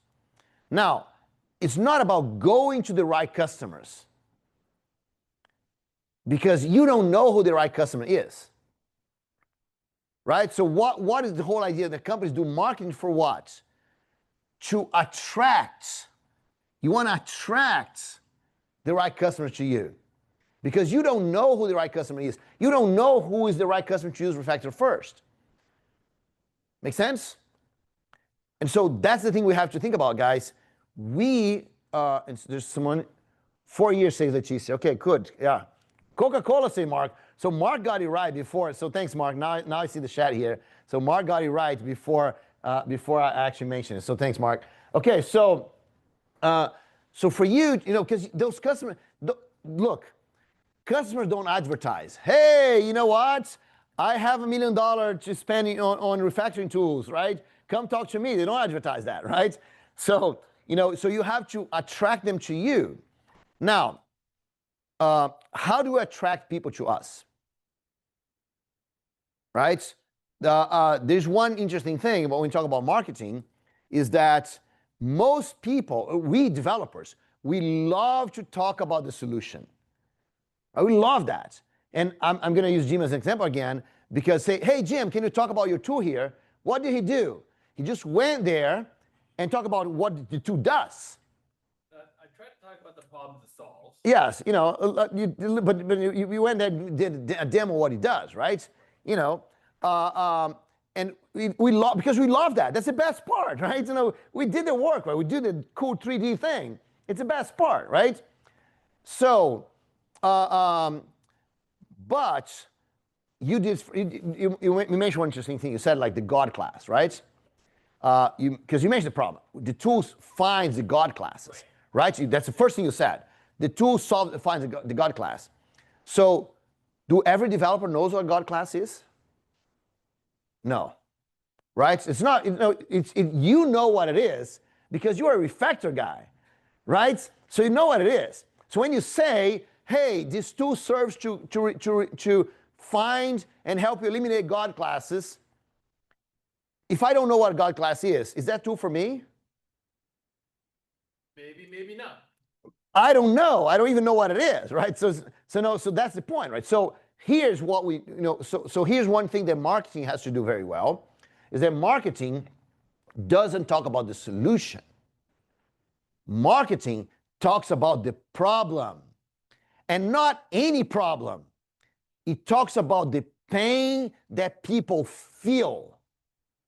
Talks that I did, yes, I do talk about the problem, the pain that people Right. feel. Yeah, I'm not bashing on you. I'm just kind of using you as an example here, right? So so basically, because people know the pain they have, right? So for example, if I tell you, I don't know, let's say, I'm just going to write some crazy thing that doesn't mean anything, but let's say that there is something like N2 C3, I don't know, NA5, right? So, and I say, do you guys want to buy this? You say, no, I don't, right? So whatever that is, right? But imagine that this here is a formula to solve your headache. Right? Now, if I say different, I say, are you feeling headaches right now? This here solves your headache. That's a different thing. Right? So if I know I'm the right person for it, I want that stuff. Right? So that's the idea, right? The idea is, and let me erase this here because someone's going to say, Bruno, you butchered chemistry right there, right? I'm sure I did. Yes, whatever that was, right? Yes. All right, whatever that was. No, I mean, probably even the numbers don't match, right?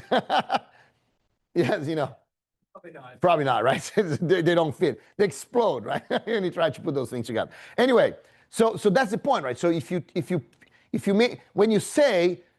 I say, do you have a headache?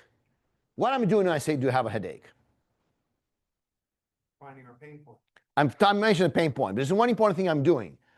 I'm filtering out, right? So if I tell you here, so who here has over 10 years of career?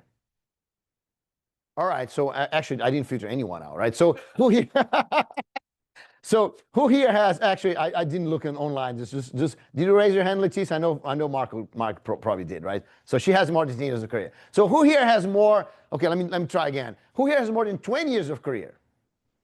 Okay, so I filter a few people out, right? So if I say I have a product for people that have over 20 years of career, you're gonna say, hey, that's me, right? We call this, we self-select. When I know the problem, when I know who that thing is for, I can self-select. Make sense? If I self-select, I raise my hand, I say, that's me. Right? And so that's what we're trying to find out. We're trying to self-select customers willing to pay us $1 million in 10 years. They have to select themselves, not we select them. Okay? That's how we do for market. That's how we do for companies. That's how we do for Refactoring First. But here's what I'm going to propose to you guys. This is what you need to do for your career.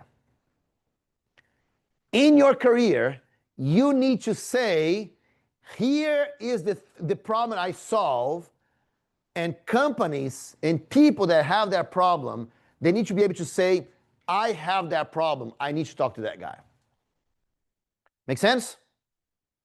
Because if we don't do this, we never get the right companies to come talk to us. And we need to do this for Refactor First, because that's the same thing. You cannot just mention Refactor First because it doesn't help. You cannot just mention God Class because it doesn't help, right? You have to define who is this for. The best person is for. Now, Bruno, I want to reach more people than just the few ones that I can reach right now. So you can always expand. When Coca-Cola started, they're not selling everything. They're just selling Coca-Cola. Today, they have hundreds and hundreds of products all over the world. So they expand. One interesting thing that Coca-Cola does is that, they go, for example, in Brazil, they found a company that sells a typical Brazilian drink, and they bought the company. Why? Because now they expand the audience. Right now, now there's a group of people that did not buy Coca-Cola because you're buying something else. So if I buy that something else, now they're all my customers. So now they might want to buy other things that I have. Right? So you can expand your audience. Right? And so that's what you have to do. So we start with the ideal customer. And then we can expand for other things. Make sense? So that's what I want you guys to think about. Your career is a product. Your career is a product, right? Especially some of you guys that you actually have products. You're doing mentorship, for example, right? You're doing open source. You're speakers, right? So you have to present a talk. Because you wrote a book. All of those things are real products. But Bruno, my project is an open source project. I do it for free, right? I give talks for free. Yeah, it doesn't matter because the money is the easy part, right? The money is the easy part. If someone could just kind of throw money and say, okay, I'm just going to put $100 here and that's going to solve my God class, that would be easy, right? You know, because the money is the easy part. The hard part is actually doing the work. And so it doesn't matter if your product is free or it's very expensive. Actually, you know, there's one interesting thing about expensive products is that the expensive product forces the person to put effort.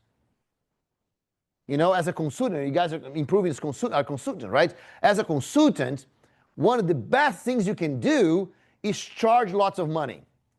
Why? Because here's what happens in terms of money, right? It's you're effective as a consultant if the customer pays attention to what you're saying. You know, if you go there and you say something or you propose some idea and they don't pay attention, then you're not going to be effective. So if you charge, you know, let's say you charge $10 an hour, and then you get to the company, and then you say, look, guys, we need to refactor this piece of code here, and then the calculation the company is making, okay, for me to refactor this whole thing here, I need to put my team to do like 100 hours to do this thing. Man, I'm paying $10 an hour for this guy, right? I'm not going to do what he's telling us to do. Maybe he goes and do it. It's cheaper that he does it than I put my team to do it, right? But now it's the other way around. You know, if you're charging $10,000 an hour, right, and they're willing to pay you, now if you tell them something, we have to refactor this, it's on their interest to do what you're telling them to do because they're paying you lots of money, right? And the other advantage is that, you know, if you're paying $10 an hour, who's hiring you? It's probably the low management is hiring you, right? But if you're charging $100,000 an hour, who's paying you? It's like the president, right? So he's saying, guys, you pay attention to what this guy is telling us, right? That's why consulting companies charge lots of money because they're more effective. They give more results to the customer because they charge money. It's not because they're better than a developer.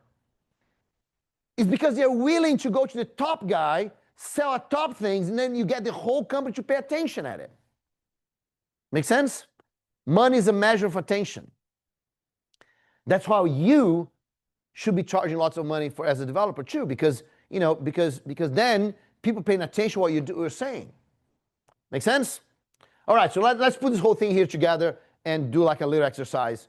And then maybe we can think about, so I'm gonna use refactor first as an example, but I want you guys to answer that for you, not for refactor first, okay? All right, so here's what we want. For everyone here, and Jim, if you don't want to do for refactor, I mean, I want to do for refactor first because I want your product to succeed, okay? But you know, because we're building our reputation, right? So the first thing that we have to think about is who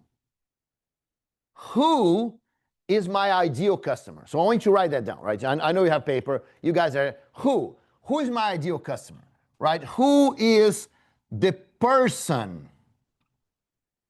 Who is the person that needs me?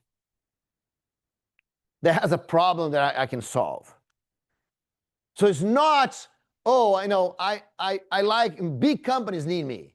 It doesn't help, right? It's not big companies, right? So who is the exact person that needs you? Is that a developer? Is that a manager? You know, is that you know, the founder of the company? You know, who is the right person that needs you?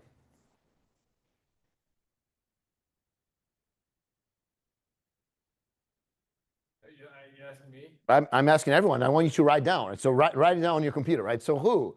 And you guys, right? So, you know, Bruno Borges. So who is the right person that needs your service, Bruno? Sorry, can you repeat the question? Oh, I don't hear you, Bruno. Hey, Bruno. Hi, Now, good. can you repeat the question? So who is the right person that needs your product, that needs your mentoring, that needs your speaking, that needs your product? I would say the people that have the problems that I already have solved, and now I have the experience to share. All right, but yeah, but we don't know what that is, right? So tell me specifically. Tough question. Yes, that's a tough question. So think about it then. That's what I want everyone to think about. What is the biggest product that what's the company that really needs you?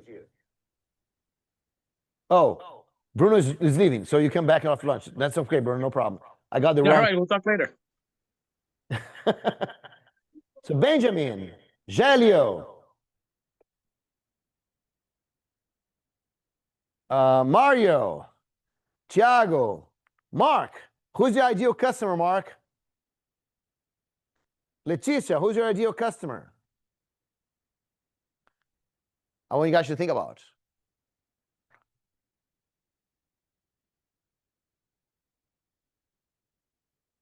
There's a few ways you can think about this, right? So, you know, what problem they have, you know, who they are,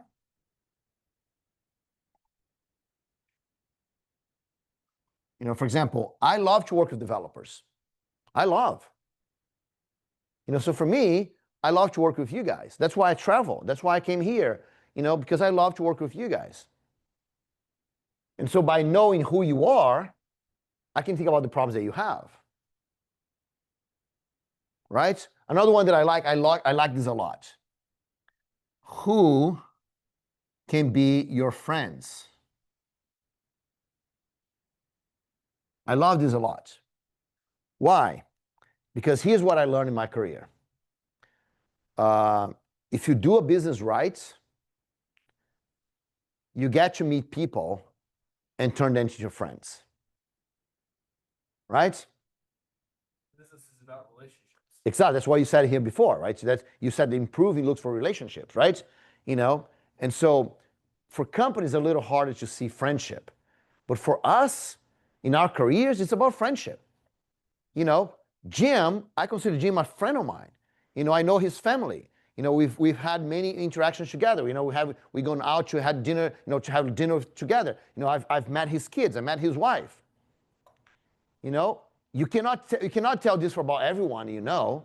Most people you know, you have never met their family, for example, right? You met my wife, exactly. You met my wife, right? You know, Scott was telling me that he met me in this auditorium here many years ago, right? And you know, after so many years working together, I've been to Scott's house, right? You know, I've met Scott in many different places, right? So we become friends. Right? You know, I've gone to church with Scott, right? You know, I know his dogs, right? His dogs know me, right? I got to his house and his dogs know me, right? I actually have a how do you call this? Scar. I have a scar from one of his dogs, right? Right? Isn't that what friends are for, right? You know, get his dog to bite your leg, right? You know. Yes. Yes. You know, that's not my fault, right? Okay. So, you know, so Luiz and Thiago here, we're traveling together, right? So we've been sharing, you know, meals for like 3 weeks now, and, you know, having breakfast, lunch, and dinner together. You know, we've shared houses because we've been in several Airbnbs, right? Well, you know, we share rooms, right? Thiago and Luiz are sleeping in the same room right now in the hotel nearby. Last week I was in the same room as Luiz, right? So, you know, that's friendship, right? You know, friends are people that we do significant things together. And so if you want to, if the whole goal here is to build a reputation so you attract to you the right people, wouldn't it be cool if you attract to you people that you want to be friends with? Right? Because if you attract the wrong people, and you can start doing things with them, and start hanging out with them, and you hate every moment of it, it's going to be terrible, right? And I'm not joking, guys. This is true, right? You know, for example, let me tell you the story about my company. So I'm a co-owner of a consulting company down in Brazil, right? You know, if Improv ever want to buy a consulting company in Brazil, right? Yeah. You know, I don't know. So just joking here, but you know, we work with, you know, because we're a consulting company, we have to work with the top guys. I just mentioned this here 5 minutes ago, right? You have to work with the top guys. Now, the top guys, you know, they don't come on Saturdays to come here. No, the technical people do, but no, you're not going to get the managers to come here, you know, and have a conversation with us in the afternoon, right? Having a technical discussion. They're going to do something else. Maybe they are playing golf somewhere, right? Now, do I like to play golf? I don't. You know, do I like to go to and smoke cigars and drink whiskey? I don't. So if you know, actually at some point, my investor wanted me to run the company.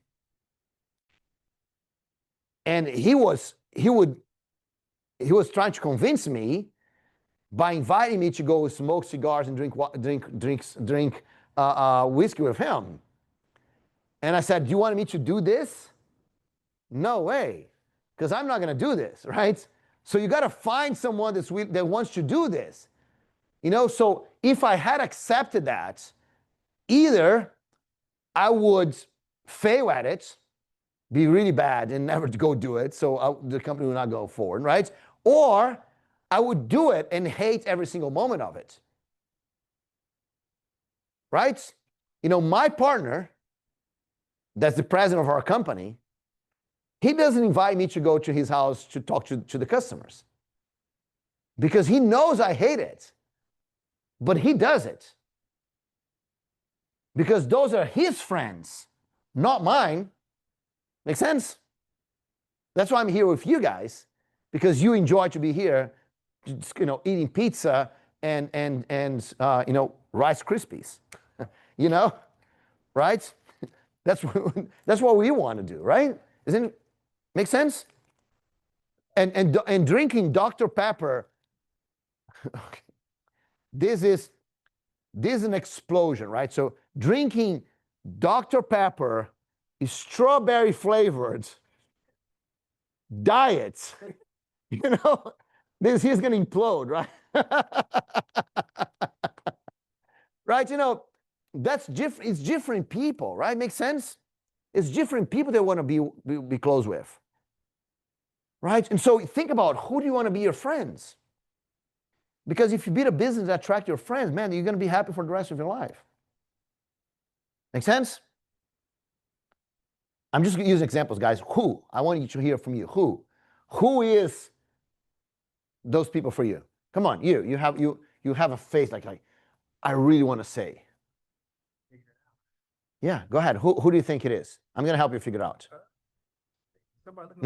Oh, Mark. Mark saying something. My ideal customer is a large organization who is trying to solve their problems with running their application on scalable platforms. So here's one thing that Mark said. I love this, Mark, but he says a large organization who is trying to solve problems with running their application on scalable platforms. Now, the question is, a large organization, right? So when you come here, you know, I mean, we're in the weekend here, but when you come to this building, we are in a large organization, right? That's improving, right? When you come into this building, there's a lady outside on the door that receives us, right? You know, is that your ideal customer, Mark? Is the lady on the door? You know, is that you know, is that the developers here? It's improving. You know, we're a large organization. Is that Jim, your ideal customer? You know, is Jim's boss your ideal customer? You know, is the marketing guy on the company? Is the CEO? It's never an organization. It's a person, right? Because organizations are too amorphous. It doesn't mean anything. So for you, Mark, who in a large organization that's trying to solve problems with deploying in scalable platforms. Who is that person? Platform engineering manager. You know, and so, yeah, go ahead, Mark. Sorry. Said a platform engineering manager. A platform engineer manager. So that's a much, much better description, right? So a platform engineer manager. Okay, so that's good, right? So it's a person, right? So the platform engineer manager. All right, very good. Perfect, Mark. I love that. Because now we know who that person is, right? You know who they are, right? And we can find who they are by the problem they have or by who's a friend, you know, but we know who they are. It's a platform engineer manager. And one interesting thing is that if Mark says, for example, let's say Mark's write a blog post, because Mark is very, very good at writing blog posts. If Mark says, 3 things platform engineer managers do that destroy their careers, would they want to look at that? Would a platform engineer manager want to look at that? Probably, they would be curious, right? Let me see. You know, probably I'm not doing any of those 3, right? But let me take a look, right? You know, so that's what we want. So when we're able to say who they are, they do what? They self-select, right? Clickbait alert. Clickbait, yes, I know.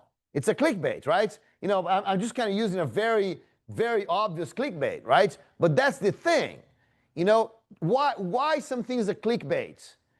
Because it attracts the right people to click on it. You know, every single title you write is a clickbait. Because it gets the right people to click on it, to go read it, right? Now, of course, there's good and bad clickbait, right? For example, you know, if I send you an email and say, you know, if I send you, Jim, an email, actually, let me do different, right? If your wife sends you an email and the subject is 4 question marks, right? What are you going to do with that email, Jim? Probably going to open it. I'm just going to open it immediately, right? So something's probably wrong, right? You know, so that's a clickbait.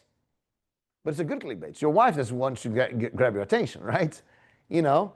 Now, if I send to my list, if I send to 10,000 people an email with 4 or 5 that's a clickbait.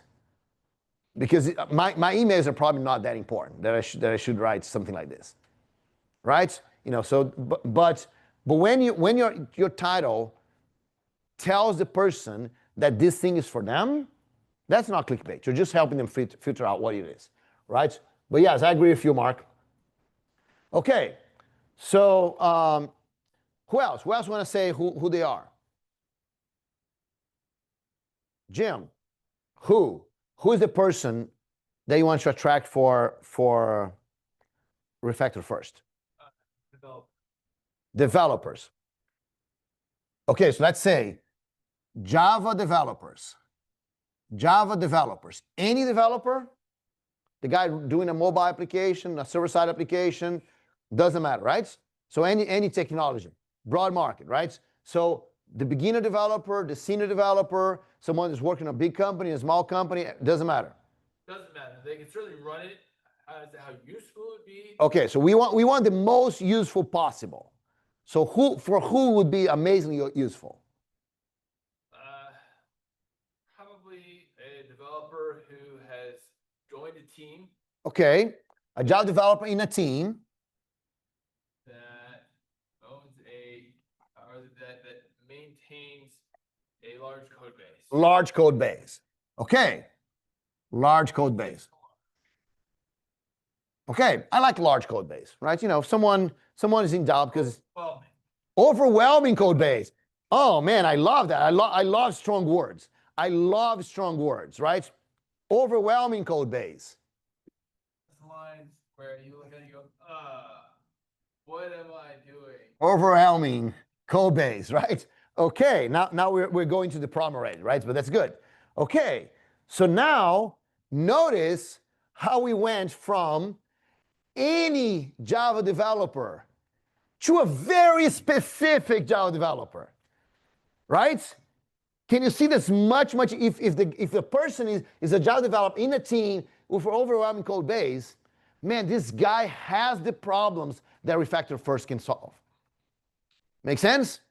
So Tim could say, 5 things that Java developers working with overwhelming code base do that makes things even worse.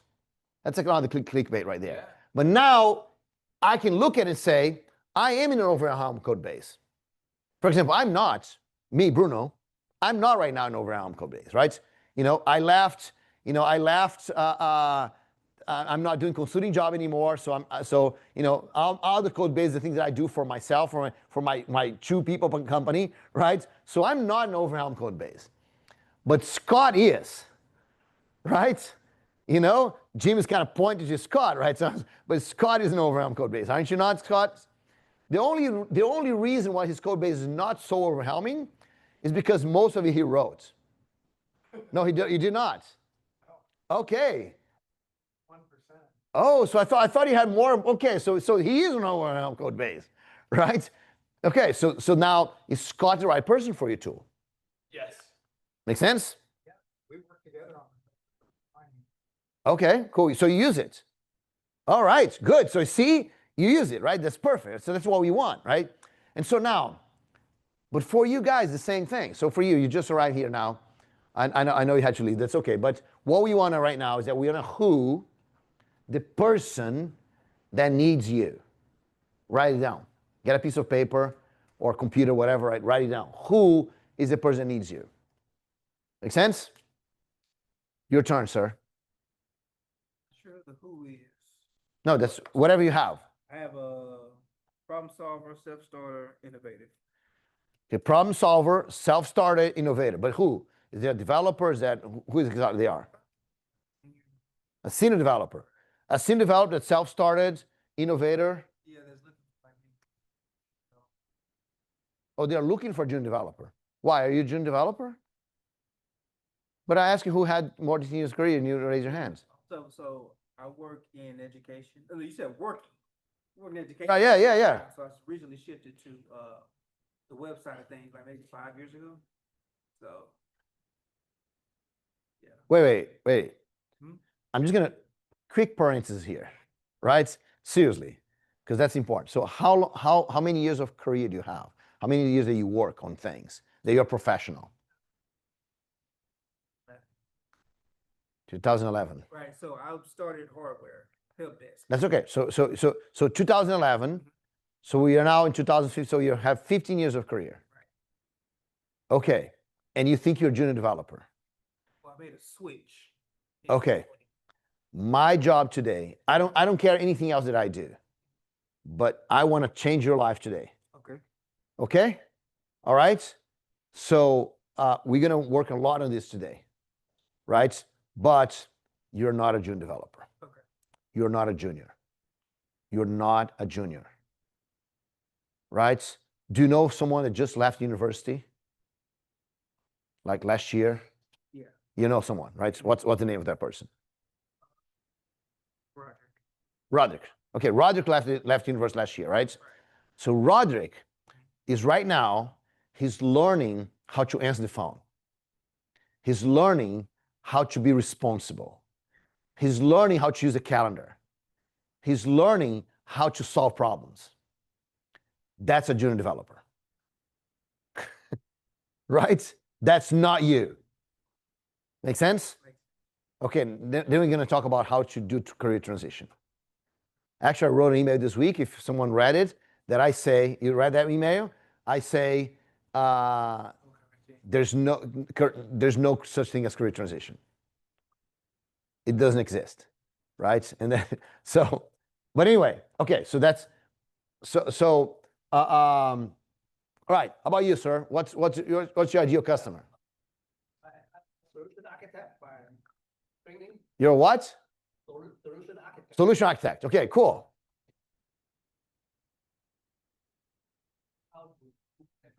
Okay, a senior executive. I love that, man. A senior executive. Right? Trying to improve the company.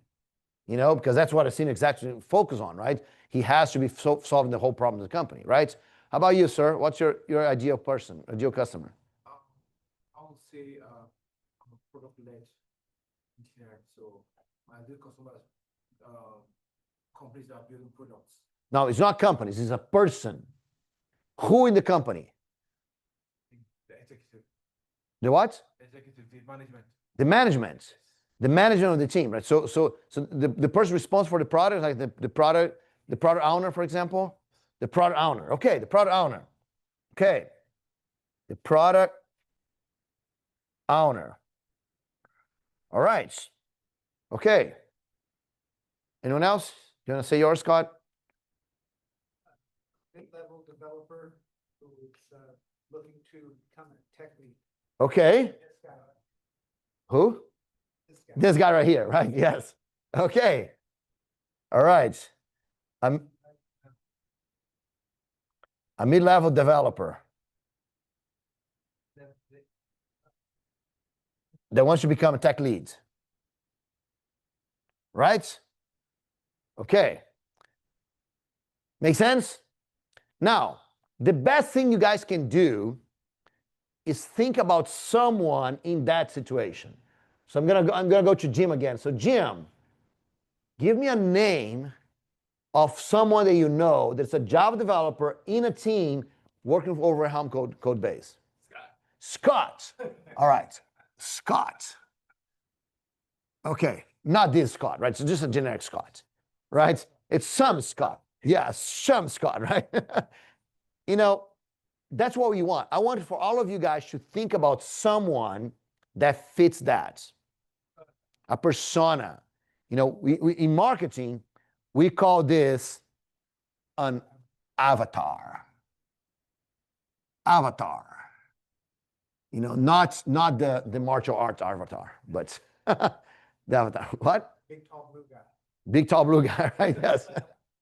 Right. You know, the avatar. So what is an avatar? The avatar is one person that represents your ideal customer. That's what an avatar is. Now, he's a concrete example of the idea of your ideal customer. Make sense? Why do we need to have an avatar? Because then we can ask questions to this avatar. You know, we can ask, hey, Scott, not this Scott, the avatar Scott, right? Sure. Hey, Scott, you know,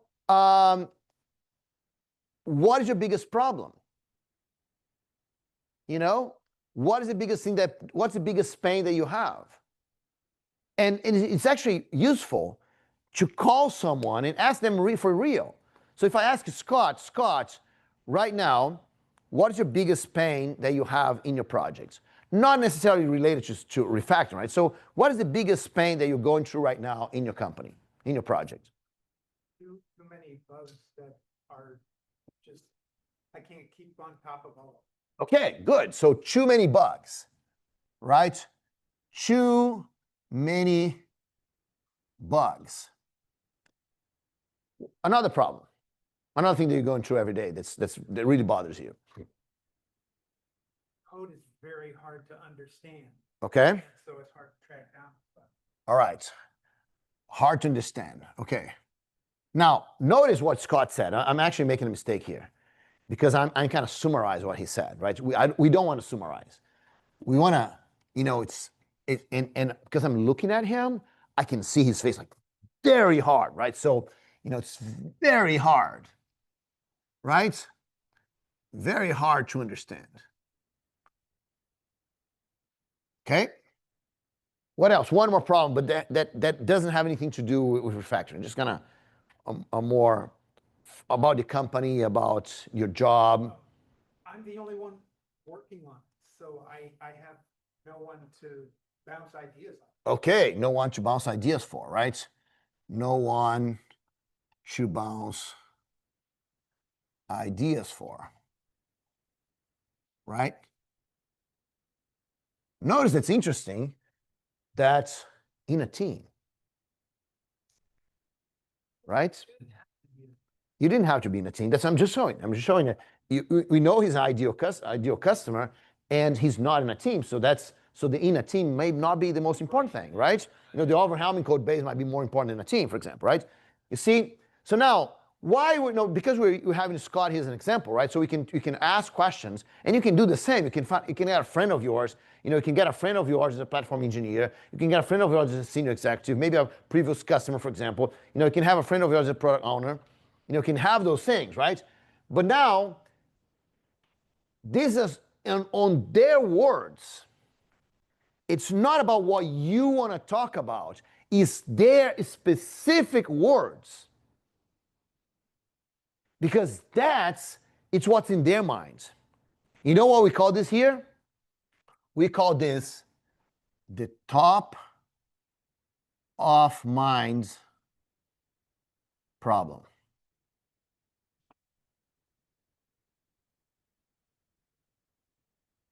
The problem that keeps those people awake at night. Right? You know, make sense? So I'm just going to go a few more minutes because we want Thiago to talk about Java 25, right? Okay? The top of mind problem. Why the top of mind problem is important? Because remember, the top of mind problem is I have a headache. That's the thing that keeps me up at night. That's the thing that bothers me. And if I can find the solution for the thing that bothers me, I want to know what it is. Right? And most times, people, you know, so what you want, the top of mind problem, that's very important. The top of mind problem is not the real problem, is the symptom. Is that how I write symptom? Yes. Okay. Is a symptom. It's not the real problem. So for example, you can say too many bugs, right? That's a symptom. But the real problem is that something else, right? You know, the company is badly managed, or the project's too old, or whatever, right? Or maybe Scott doesn't know Java enough. I don't know what the real problem is, right? But no, he doesn't have enough money to worry, whatever, right? So, you know, so yeah, right. So exactly, right? And so maybe they're very hard to understand, and maybe Scott is not a good Java developer, for example. So that's why he doesn't understand the code, right? You know, so or something like this, right? Or maybe the code is reading Chinese, right? Or something. I don't know, right? I don't know what the real problem behind this is, but that's what Scott feels the problem is. Make sense? Let me give actually, let me just read this here.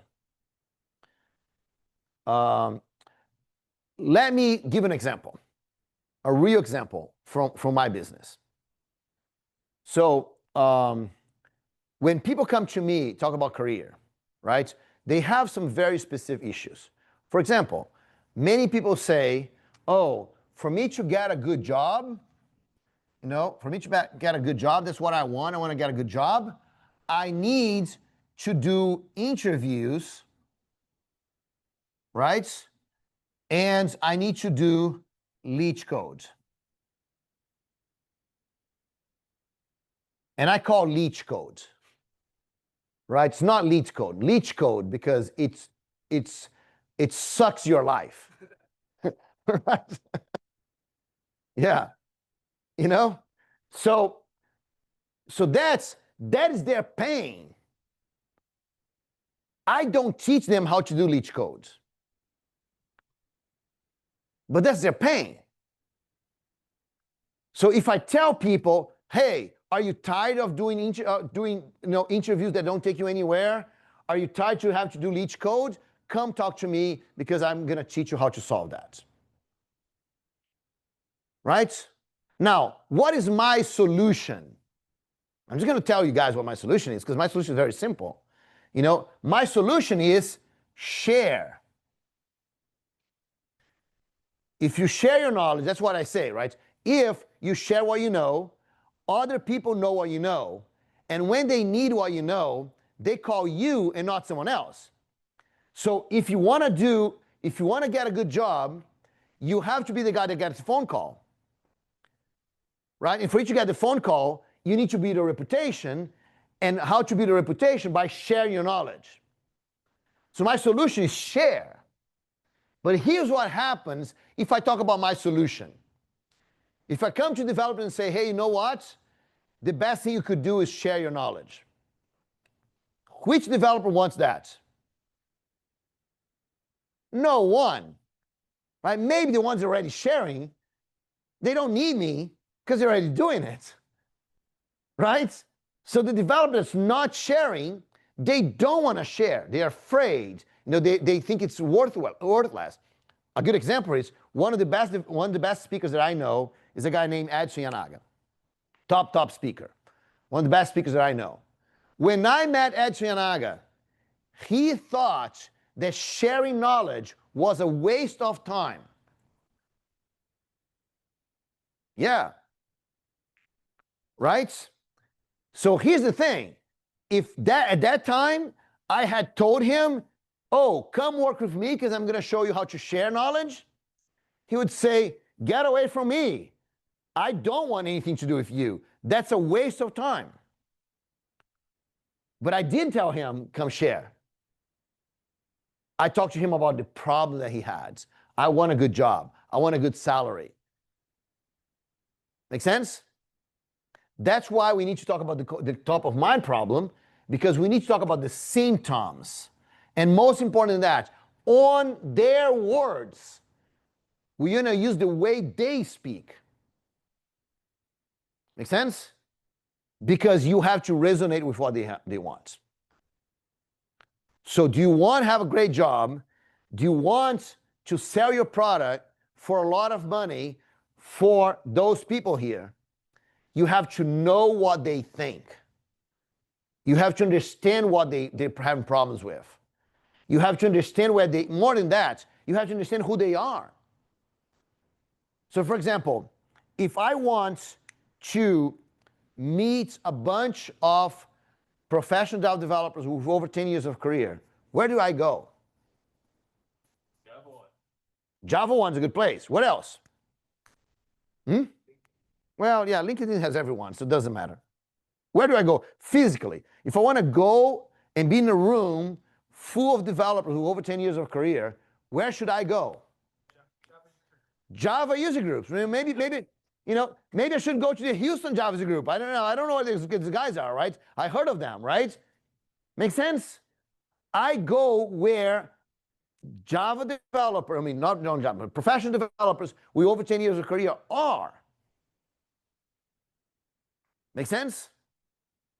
So now, if you think about, I was on JCon US 2 weeks ago in Orlando, and then I went to the Orlando Java group, and then I went to the Jacksonville Java group, and then I went to the Chicago Java group, and then I went to the Houston Java group, and I'm going to Atlanta Java group. For what? Share. To share, but for what? What's the goal?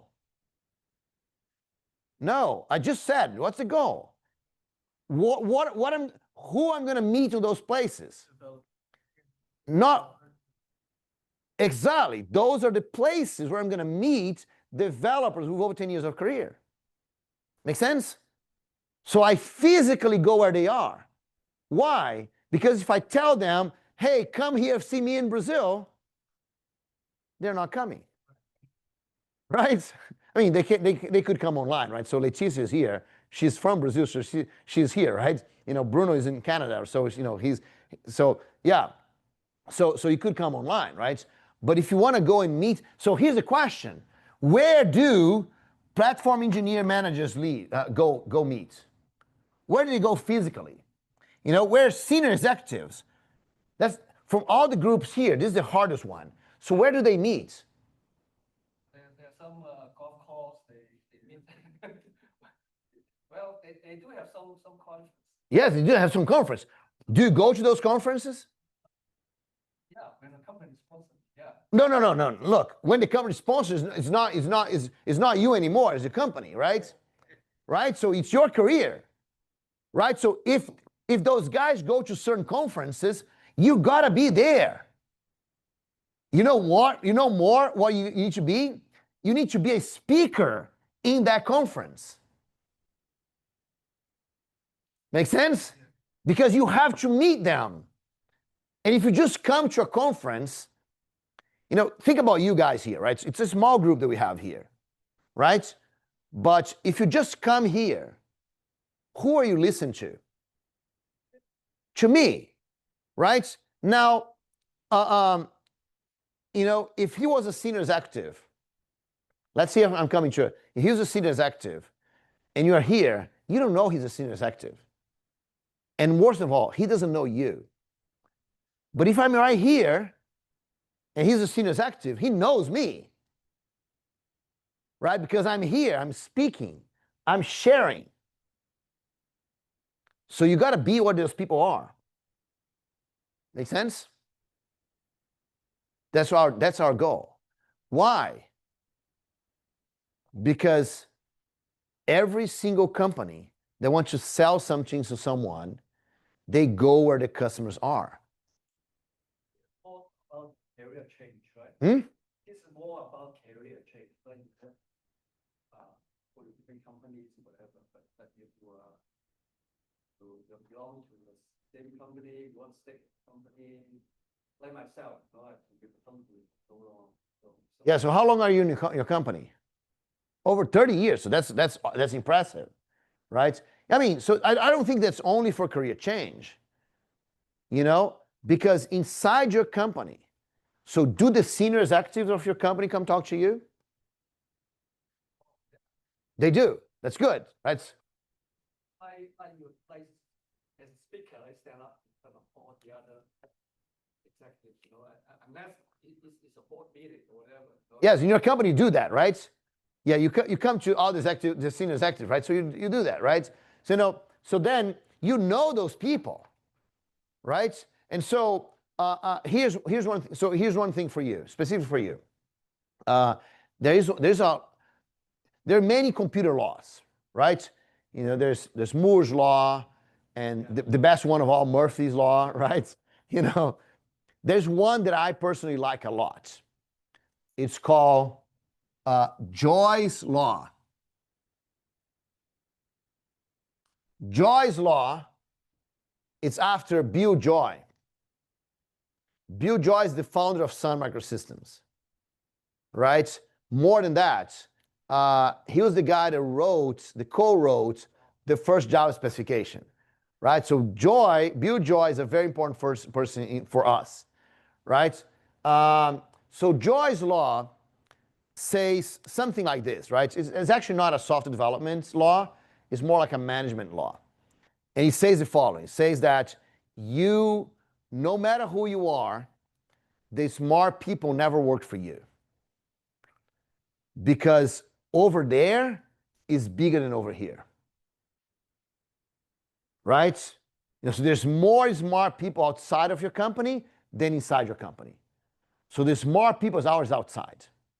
Make sense? And so why does Bill Joy says that? Because Bill Joy believed in building ecosystems, in finding ways that you could get the smart people to work not for you, but with you. Because no matter who you are, the smart people are always outside. So you gotta figure out an ecosystem that they can work with you. Make sense? That's what open source is all about. You know, Jim wants the smart people in the world to go work on refactor first. You know, for Jim, if the top 10 refactor guys in the world helping him out in his project, you'd be awesome, right? So Jim cannot say, hey guys from improving, you guys should work with me, because doesn't matter how big improving is, the smart people don't work for improving, they work outside. That's for any company. So Jim, the best way for Jim to get the top refactor guys in the world to work on his projects is by doing what? By open sourcing his projects. Because now there's an ecosystem of people that want to work with him, right? Even though they don't work for improving. Make sense? So what does that mean to you? It means the following. If you want to be, you want to have the best position in the market inside your company, you have to show up outside. Because you have to build relationship build outside of your company. Because over there is always bigger than over here. Make sense? So even if you don't want to change jobs, right? Even if you don't want to change companies, I love when people don't want to change companies. Because I think that the best place for you to grow is where you are right now. Make sense? Because you need to build your reputation, right? And because of Joy's law, here is a reputation idea. Because of Joy's law, reputation outside of your company brings reputation inside. If you're visible outside of your company, everyone inside your company respects you. But if you're only visible inside your company, you know what happens? I'm sure you heard that phrase before. No one is a prophet in their own land. Right? Inside your company, everyone takes you for granted. Right? Yeah, that's just Jim. Right? You know, oh yeah, that's just Jim. He just works, the next cubicle right there. Right? We don't know, it's just Jim. We don't, it's not respect, but, we don't see the big value of Jim because he's just one of us, right? But once Jim becomes a Java group, respected worldwide, an open source developer, now everyone becomes like, whoa, that's Jim, right? Make sense? So that's why you got to be visible outside of your company, right? For the same reason, because you know what that's important? Because you are talking to senior executives. And those guys, they think they know everything, right? And because they think they know everything, they don't hear their own employees, right? Hey man, how you doing? Good to see you. No problem, man. You got here in the right time. So they don't hear their own employees. But I'm sure you've gone to this thing, right? So it's like you've been telling them, AI is important. We should be doing something with AI. They never cared. And then suddenly, right, yes, and then suddenly someone from the outside says AI, and they're like, whoa, we got to do AI. And you say, come on, man, I've been saying this for 10 years, you didn't hear me, right? Why? Because they pay attention to people outside. They pay attention to people outside of the company. Make sense? Sorry? Yes, exactly, right? Okay, very cool. So that's why we need to build a reputation, right? So you just got here, you already got the reputation formula in your hands, right? So that's why we got here, right? So yes. Oh, he has a bottle with him. That's perfect, man. Never forget, exactly, right? That's what I love it. Okay, cool. Perfect. So so you build a reputation because once you have a big reputation, then people want you and they hear what you have to say. And when they hear what you have to say, what happens? You become hugely effective. Cool? Make sense? So Jim, refactor first, man. Those are the things you have to talk about. For example, there's others, right? But you have to mention the problems. So more people will say, you know what? This Jim tool needs to be, I need to take a look at Jim's too. Okay? If you just talk about God classes, it didn't show up here. They don't know what to refactor. Exactly, right? And even if you mention refactor, lots of people don't even know they need to refactor code. Right? Cool? Make sense? Guys, I spoke a lot. I still want to come back, but I want to give Thiago some chance to talk a little bit more about it. So thank you so much. Thank you. Thank you. Right? Because if I keep talking, Thiago's not going to have any minute to talk. All right. So do you guys need 5 more minutes or just continue directly? 5 more minutes? Okay. 5 more minutes of break. So what time is right now? So 41, right? So let's try to, 45, 46 to get back here. We're back here. All right. Do you have anything here? We have it here, but it's not. Yep, extended. Oops, entire screen. Okay, now I have it. All right, cool. So just a quick note for you guys. That's the tour that we are doing, right? So we did Orlando, Jacksonville, Chicago. Now we're here in Houston, and then we're going to go to Atlanta, Georgia. And you know, that's we've been that's a joint effort of many user groups, right? So thanks for the Houston Java user group for receiving us here, and you know all the other user groups that received us. And one thing that I want to, you know, thanks for Luiz and Thiago for traveling and doing all the things. Oh, and I'm sorry to mess up all the other tables, right? Yeah. Yeah, thanks, Jim. We didn't think about fixing them back. All right. And so, and for everyone who's here, you know, let me introduce you guys to our mascot, right? So many years ago, Duke was not available for user groups, right? Duke was trade market, the Java mascot. So Java user groups all over the world got together, and we did a mascot for Java user groups, and that's Juggy.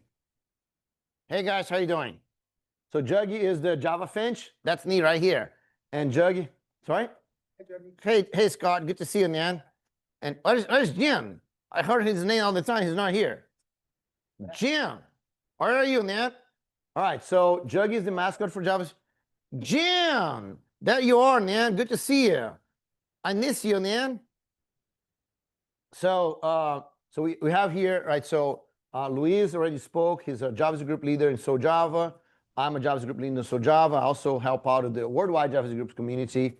I'm the how to say the moderator for the worldwide Java groups community, right? And Thiago right here. So Thiago is a Java group leader from the Java Noroeste Java group. It's a user group in the northwest of the São Paulo state, right? So put your hands together to Thiago. Yeah, very good, very good.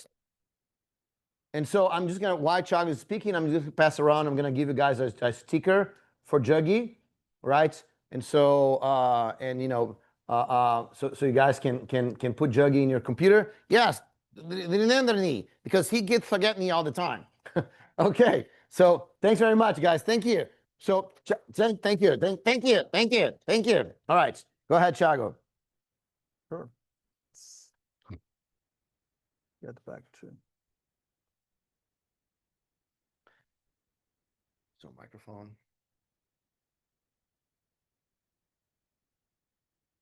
And stickers.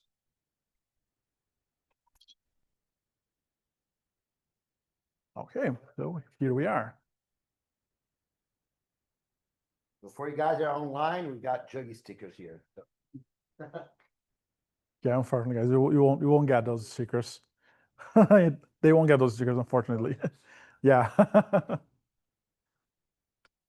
So, guys, thank you for being here. I know that it's a Saturday afternoon.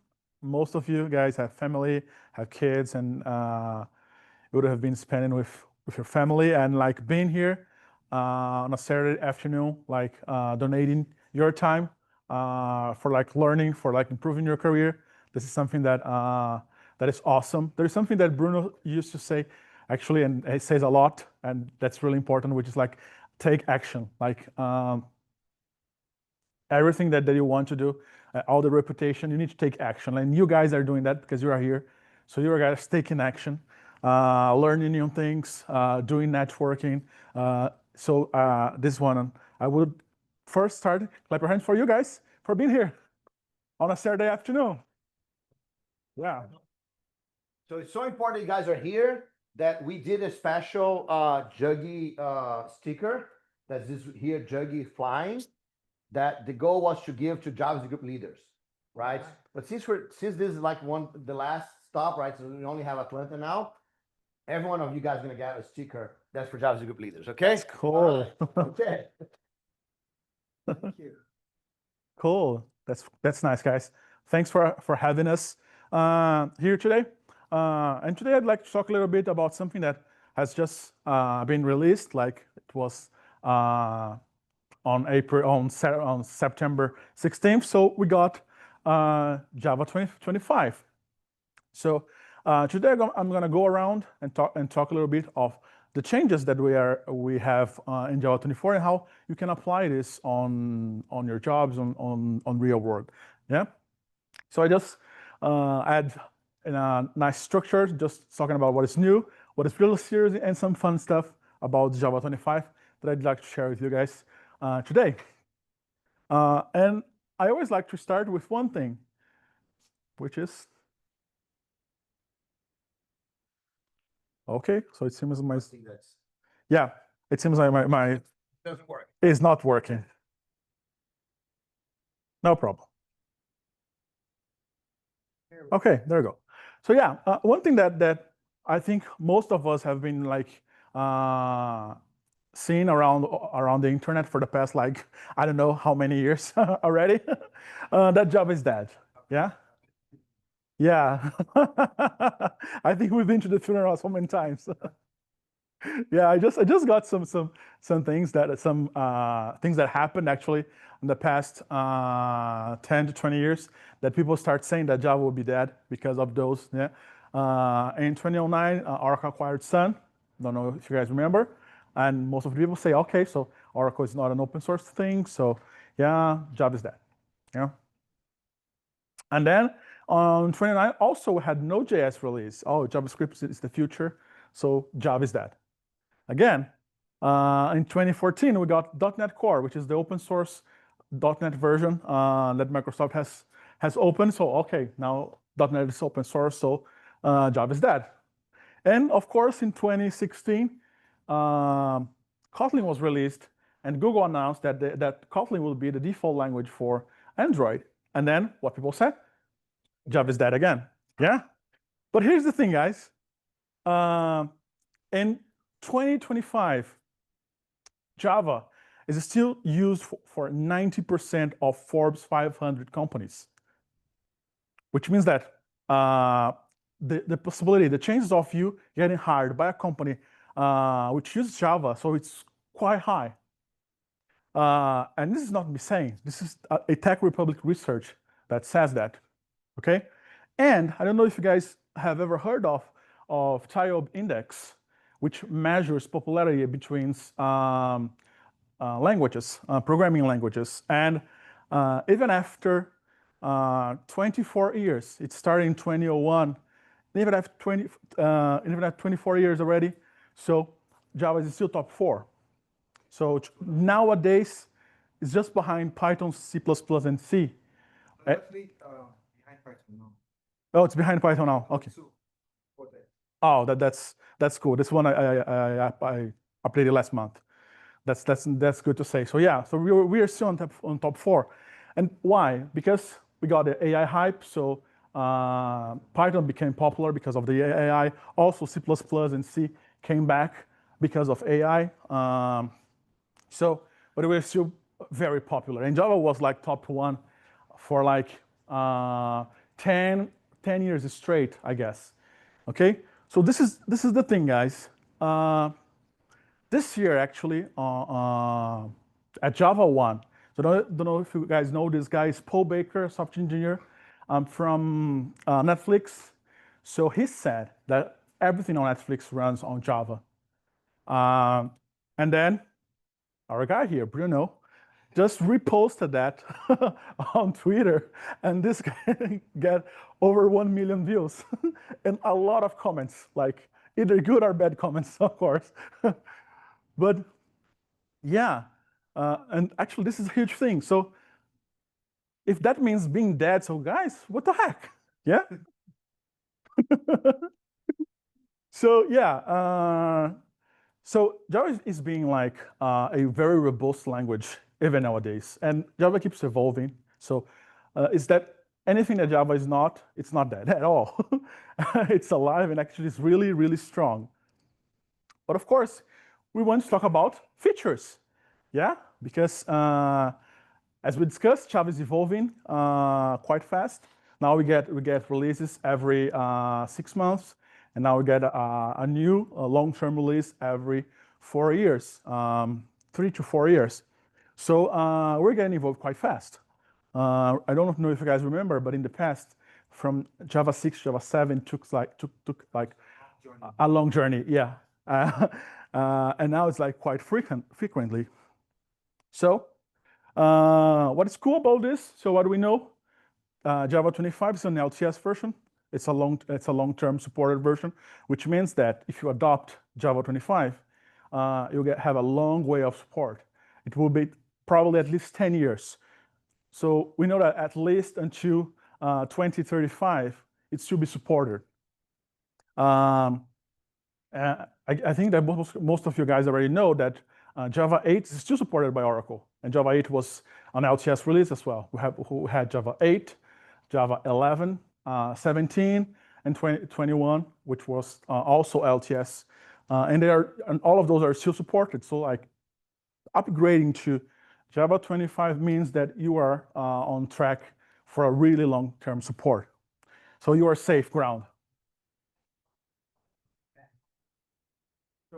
Yeah, that's one of the main interesting things of Java is that it keeps the retrocompatibility according to all versions, unless if you are like relying on some specific native things, like for example using like Windows or Linux specific libraries that might not be compatible at all. But if you are using the regular Java API, so there is a high chance of your code written in Java 8, if you just get your jar and then run java-jar on a Java 25 VM, it will run. And we'll discuss actually a really nice thing that we can do in Java 25. So let's start with what's new actually. Things that are of course interesting, but it's not that cool. Yeah. But one of the things is like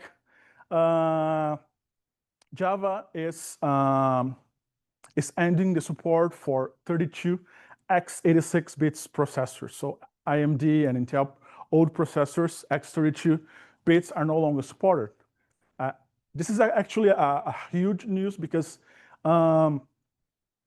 when you were dealing with such a node architecture like x86 32 bits, so it's not allowing you to move further, because now we have like new structures, we have new sets of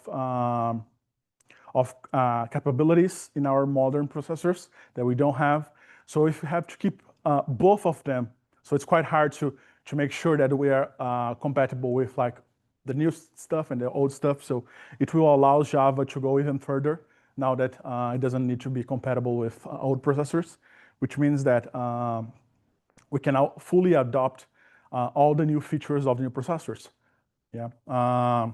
So this is one of the things that starting Java 25, we don't have this guy anymore. We have some other GA features which are really important, of course. So we have Shenandoah garbage collector. Now we have the generational Shenandoah garbage collector.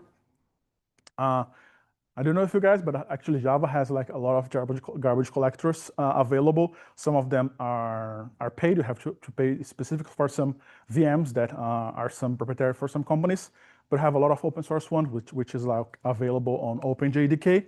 Shenandoah is one of them. Yeah. And depending if you want a low latency or if you want a parallel processing of your garbage collection, so you can pick up one of another garbage collection. And this is one of the options. And this one is good if you want running on bigger heaps, like 100 gigs of memory. It's highly efficient for big heaps. Another thing that's really interesting is the derivation function API for the cryptographic API. Which makes actually Java 25 future-proof. What means that we are almost concerned about what quantum computing will be, because as soon as quantum computing evolves, our algorithms for cryptography might be broken like quite easily. So that's a good thing that now we are adopting some post-quantum computing algorithms that make sure that our keys will not get exposed or will not get broken, because now we have algorithms that are ahead of time. Cooperative sampling for GFR. Does anyone here use GFR? Yeah, not a lot. Yeah, GFR is a tool for observe the behavior of JVM. And in the past, we had an issue when you enable GFR alongside with your application. Sometimes it might cause a crash. And you know that crashing on a production application might be like a terrible problem. Yeah. And in Java 25 now, we can run the GFR, what we call a cooperative mode or cooperative sampling, which means that it can cope with the data it collects from your application, the data it collects from the JVM without crashing it. So now you can profile your application without the fear of your application crashes at some point. So this is some good thing. And alongside with that, we got a new feature, which now we can trace methods and also the timing it consumes. So now we can get the detailed tracing of the methods that are being called in our JVM from our application. And of course, it allows to do some deeper analysis on the resource it used, on how much time it's taking, so we can, find bottlenecks and try to understand and find gaps and fix faster. It's one of the interesting things that we got. But let's talk about what's serious. So I forgot the name of the guy in the back, but he was saying about if Java is retrocompatible. And this is one of really interesting things. It's like just upgrading your VM to Java 25. We're not talking about changing code. Can give you like huge performance improvements. And these are one of the things that are quite nice. One of these things, actually, it's the AOT command line ergonomics and method profiling. What does that mean? It was not that advertised. What's AOT? That's a very good question. Yeah, it was not that advertised in Java 24, but AOT, which means ahead of time compiling. Yeah, it's like a feature that was currently only used for GraalVM and for native compiling, for Quarko, for example. But actually, the JVM now has its own capability for you to use AOT. It's a good thing. Remember, using AOT in GraalVM, ahead of time compiling in GraalVM, for example, would boost your application startup. Yeah. And now you can do it directly from the VM. You don't need to compile natively or use GraalVM for that. You can use your regular VM to do it. And one thing that is really interesting, it can get to up to 42% less time of startup. So this is one of the interesting things. And now in Java 25, it got easier, because when it was released earlier this year in Java 24, it was a two-step process. Because what happens is when you're using a native compiler like for GraalVM, it took like a long time for compile, because it needs to understand your application, it needs to understand the classes that are most used. So it takes some time. And here, it's not that different, but it's a little bit. How does that work? So on the VM, you have to train your VM to understand the most used classes. And then after that, you create a cache. And with this cache, your application can starts faster. So in Java 24, it's a two-step process. You have one step for training your JVM and another step for creating a cache. And now in Java 25, we have a single step. So with one single command, we can train and generate a cache at once. And one good thing it now that also adds what we call method profiling, which is the cache for the most used methods as well. Which means that, remember, that Java, when running on a JVM, it requires some time to warm up, which means that we want to, it takes some time to achieve the peak performance, what we call the warm-up time. But when we have like the methods, the most used methods, so we reduce the warm-up time as well. So now we have two increases. We can gain in startup performance and also in warm-up time. So our application starts up faster and now gets warmer much faster as well, which is really good. And actually, it's not about a change. So remember, in Java 24, we have like these two commands, the record mode and the create mode, one for generating the cache, training the VM, generating the cache, and then you run your application using the cache. Now we have this AOT cache output, which in one single line, it train your VM and create the output cache. And then you just need to run your application again with the cache it generated. So remember, this one, you don't need to actually change your VM at all, change your code at all. You can use a node jar that you have, just need to train first. What does it mean to train first? You can run, for example, let people test in staging, for example, or user acceptance. So let the users use for a while in another environment. So while the users are using your application, so the cache is being generated. So once you have the cache, so you just prepare your application to accept those cache, and then it will start much, much faster without doing any code change. And this is actually huge. And another one is compact object readers. Java used to use about 60 bytes of header.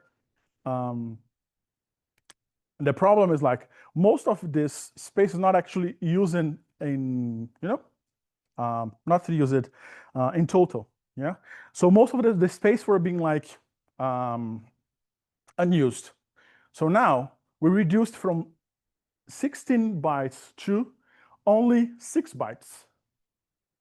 And the idea is to reduce to even less. What does that mean? It means that it reduces for up 22% your heap usage. And if you talk about the overall memory use consumption, it takes about 12% memory usage save. If you're running on a cloud, for example, that you pay for how much memory you use, it means that you are saving a lot of money when saving this sort of resource. So this is something that is really serious in Java 25. Java 25 is really serious about performance, about startup time, and about warm-up time. So these two features are like one thing that you should definitely adopt. Oh, my company doesn't want to, it's too expensive, have to dedicate a team for refactoring code. No, you don't need to. You can just run these two steps, run on staging, do a POC, a proof of concept, show your boss that this is worthy, and then start using in production. Just these two steps. We're not even talking about changing code at all. This guy is not enabled by default. You just need to give this use compact object headers as a JVM parameter on your command line. Again, no need to change any code at all. Just tune your JVM for that, and that's it. And now let's talking about what's fun. I saved the fun part for the last part. And one of them, of course, is flexible constructors. One thing that bothers most of Java developers were using this and super only at the beginning of the constructor. So if you had to call super or this, it must be in the first line of your constructor. And now, with the flexible constructors, it can go anywhere. It can go anywhere. So now, for example, it allows you to, for example, validate the data before assigning it or calling super. So instead of going the first line, you can do it anywhere you want. You can validate your data. You can do any sort of checks before calling super. And this is really nice. It made the code much simpler now.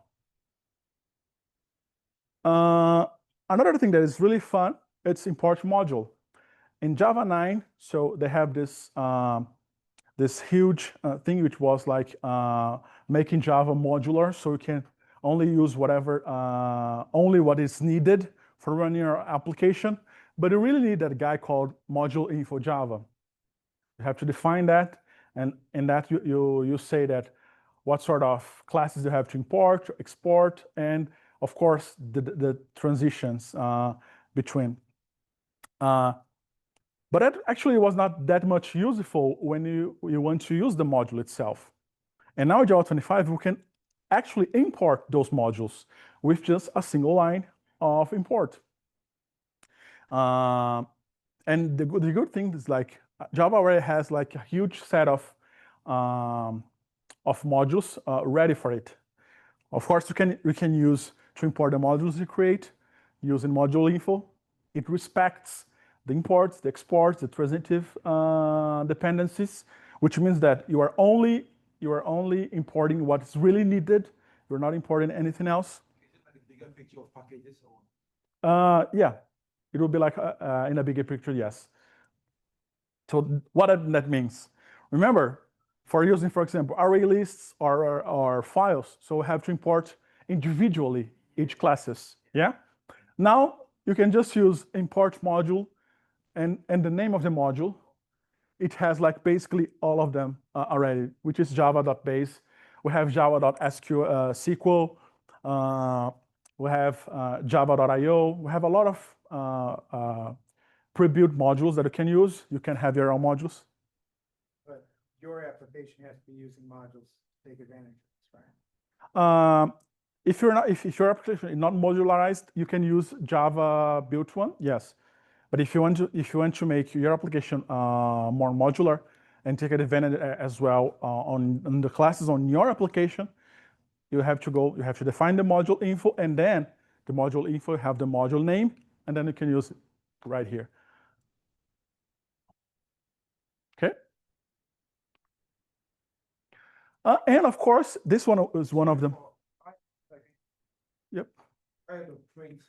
Instead of print, is this one too synchronized? Yeah, this is what really interesting. It's like instead of like using system out println, they have encapsulated into a static class, which is they call the static module, which is called IO, and then now you can use directly using IO instead of writing system out println. Right. Yeah. Yeah, the good thing is like it's all thread safe.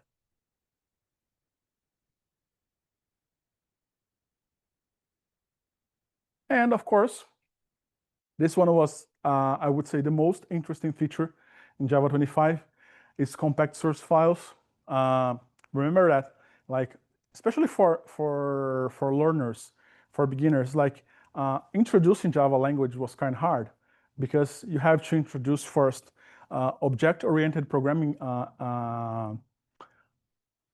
statements first, and then introduce Java so they can start programming. Now they can start programming first and then learn on demand, and then learn object-oriented programming on demand.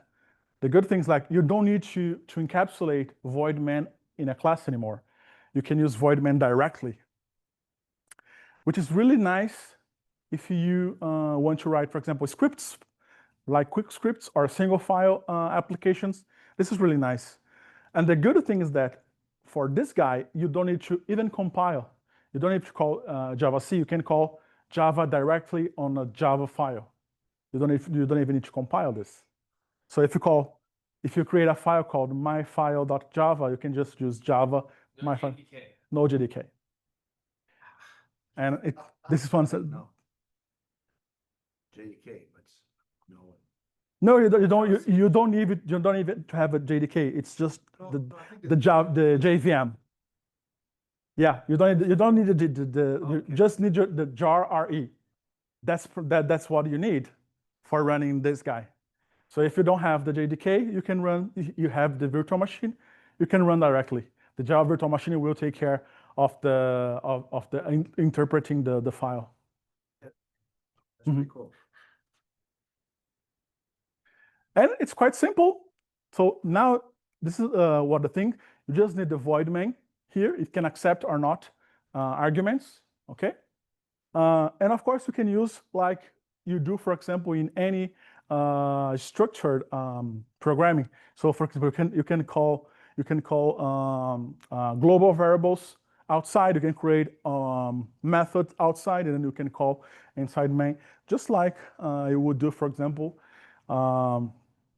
in C, for example. So it makes like our lives a lot easier when you are starting programming or creating simple scripts. Cool. And this I put in the fun thing because actually, although this is a feature general available, this is not so useful yet because this guy is waiting actually on the structured concurrency, which is still in preview. Of course, you can use those two guys all together, but you need to enable preview. But this guy general available and the structured concurrency is still not. But the idea here is you can share objects between threads without losing sorry, this guy is immutable. So you don't need to be careful, or you don't even need to close it. We used to have thread local. I don't know, have you ever used thread local? Yeah, thread local has one problem, which is like this guy is not immutable. So if you try to set the value, it gets replaced. And the problem is you have to use or remove to clean up manually. If you forget to add .remove, what happens? You have a memory leak. So if you forget to close your thread local, you have a memory leak. And with scoped values, you don't need to care about this, because actually the good things, like, for example, you are starting here a new thread local here. We are setting the value as admin here, okay? And of course, we will print admin here. We see that we create a new one here. We are setting as guest. So we are creating a new scope here. So this guy will print guest. But this guy is in an outside scope. So this guy will print admin. See that between the scope, the values don't get like rewritten. So it keeps the value between the scopes. Yeah. So in the inner scope, it will print guest. In both sides of the outer scope, it will print admin, which is the value which belongs to the outer scope. And in this case, I'm just calling it the user after we close the scope. So this guy is not bound because it's already closed. So we don't need to care about, because it closes whenever we finish the scope. Okay. Just to sum up, we'll have some features which is in stream preview, which is the stable values, which will help also scoped values for concurrency. The structured concurrency, which will help us to break down tasks into a thread, into small threads, just like fork and join, but we can do it like with different tasks. And the good thing is that scoped values would be like able to pass the values between the threads. This is one thing that will be really interesting. Another thing which is in preview, primitives in pattern matching. So now we can use primitives for switch cases or statements, or we use for pattern matching. So we can use primitives. For now, we can only use classes, but it will allow us to use primitives. The vector API is one of the most interesting features and the future release of Java, which will allow us to do workload processing directly into processors' registers. So we can do like high performance calculations directly using CPU instructions and use the registers directly, which will allow us to have a much lower level for AI, for example, that we can do the vectors calculations directly to the CPU or GPU, for example. And CPU timing profile for GFR is just a complement of what we saw, but this is for timing for CPU, so we can understand how much time our threads are using inside the CPU, how much time each thread uses while being executed. These guys are all in preview, so we'll be awaiting these guys to be available in the next Java releases. And just to wrap up, so what we have here, so this is an LTS version, so it's a safe and of course a stable version, which has like all the good improvements from Java 2022, 23, 24 on a single version. It boosts actually developer productivity and developer learning, so it makes Java easier to learn now.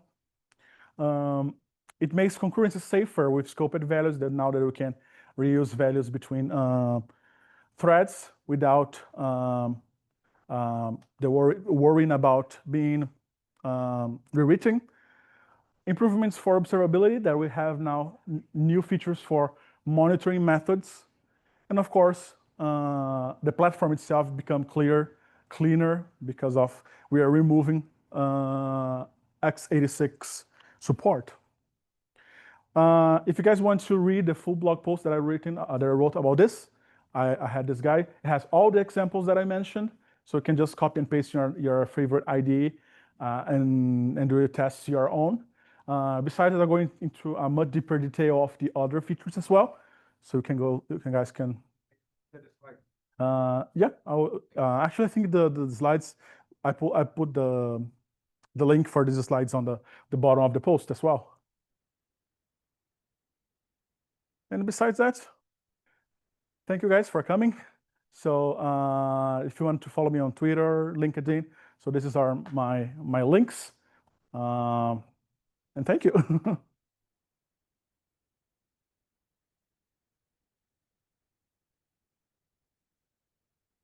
Questions? Questions? The last one's question along the way. That's the way to go. Yes. But it looks like Java is pushing more towards cloud native. Yeah, it is. It's definitely. So would that kill Quarkus or what? Would that kill Quarkus? Big on Quarkus, aren't you? Huh? You're big on Quarkus, I like it.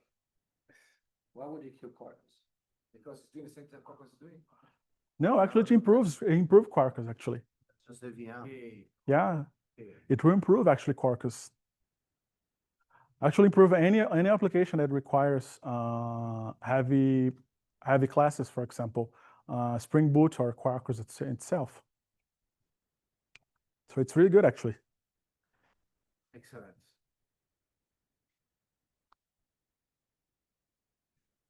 Okay. Okay.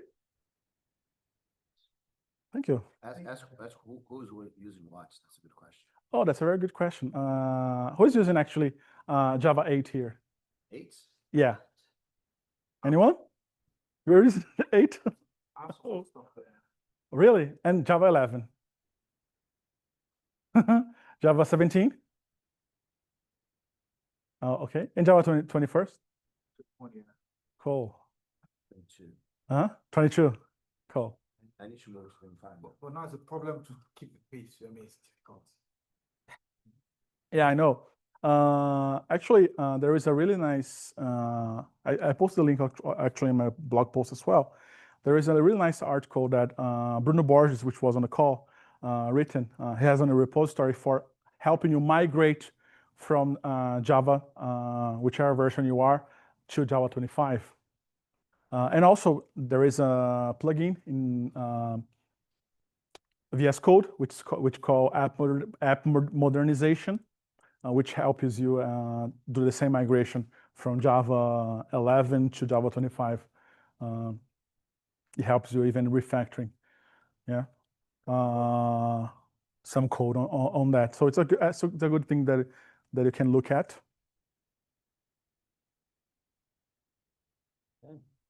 Cool. That's it.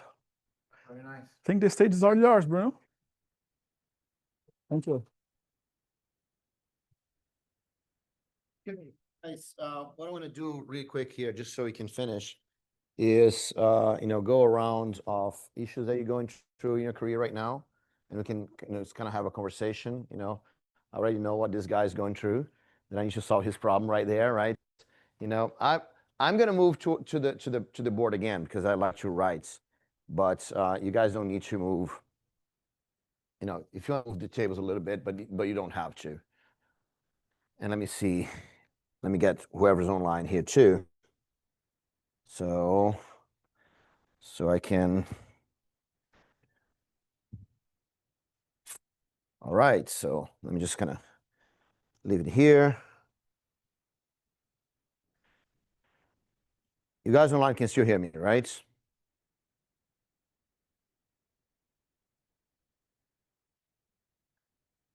Excellent, says Guilherme. Hey, Guilherme, how you doing, man?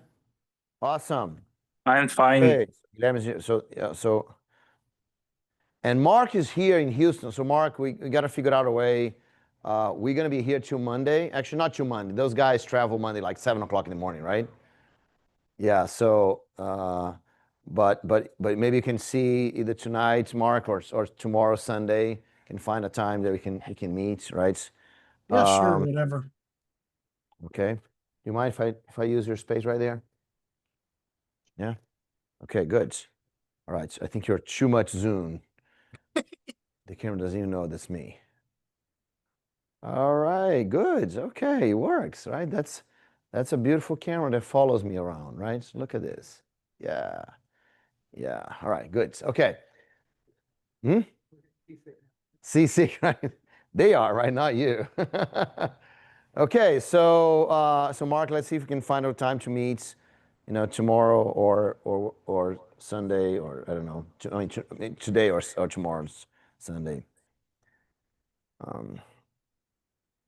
And so I'm gonna go for a round of questions, right? So if you are online, because I cannot unmute my laptop, so raise your hands, and then I'll unmute laptop so you guys can speak, right? So, but it can be anything about what we're ready to talk about. It can be anything about the reputation formula, right? So I'm not going over the whole reputation formula, but I could if you guys want to, because you already have the reputation formula. You got a reputation formula. So you gave yours to him, right? So do you have more? I have another one. Okay, good. Right. So yes, if you guys need more, right? Let me know, and I still have a few here. So, but we can talk about the reputation formula. We can talk about career situation. So here's what the exercise I like to do. Is that once think about what you want for your career right now. Think about where you want to get. Where's like the top goal that you have for your career? Can you think about that? You guys online, can you think about the top goal for your career? Yes. What's your biggest dream? And Yeah. when I say biggest dream, it goes beyond career many times, right? I'm sure you guys want bigger things, right? And then now that you know that you're thinking about what your biggest dream is, you're thinking about it, right? Yeah, biggest dream, biggest dream, biggest dream. Yeah. So now what I want you to think about is why you don't have it right now. What's preventing you from getting? Why you're not what you want to be right now? Why you don't have what you want? Is it time? Is it experience? Is it you don't know how to do it? Whatever, right? So can you think about that? So that's what I want to hear from everyone online. If you want to write down the chat why you cannot get what you want, or raise your hand so you can tell me, and you guys here also why you don't want, because I want to help you solve that problem. Yeah, I want to be a force multiplier. Do what? Be a force multiplier. A force multiplier, but you already are, Jim. So why? Okay, so here's the thing. You build a Houston Java as a group. the things that you did are multiplying for all of us, right? We would not be able to do the things if you're not there, right? So you're already doing this. But I understand when you say you want to be, is because what you've done so far is not enough. You want to do more. So what is the more that you want? People that enjoy what they're doing and not be burdened by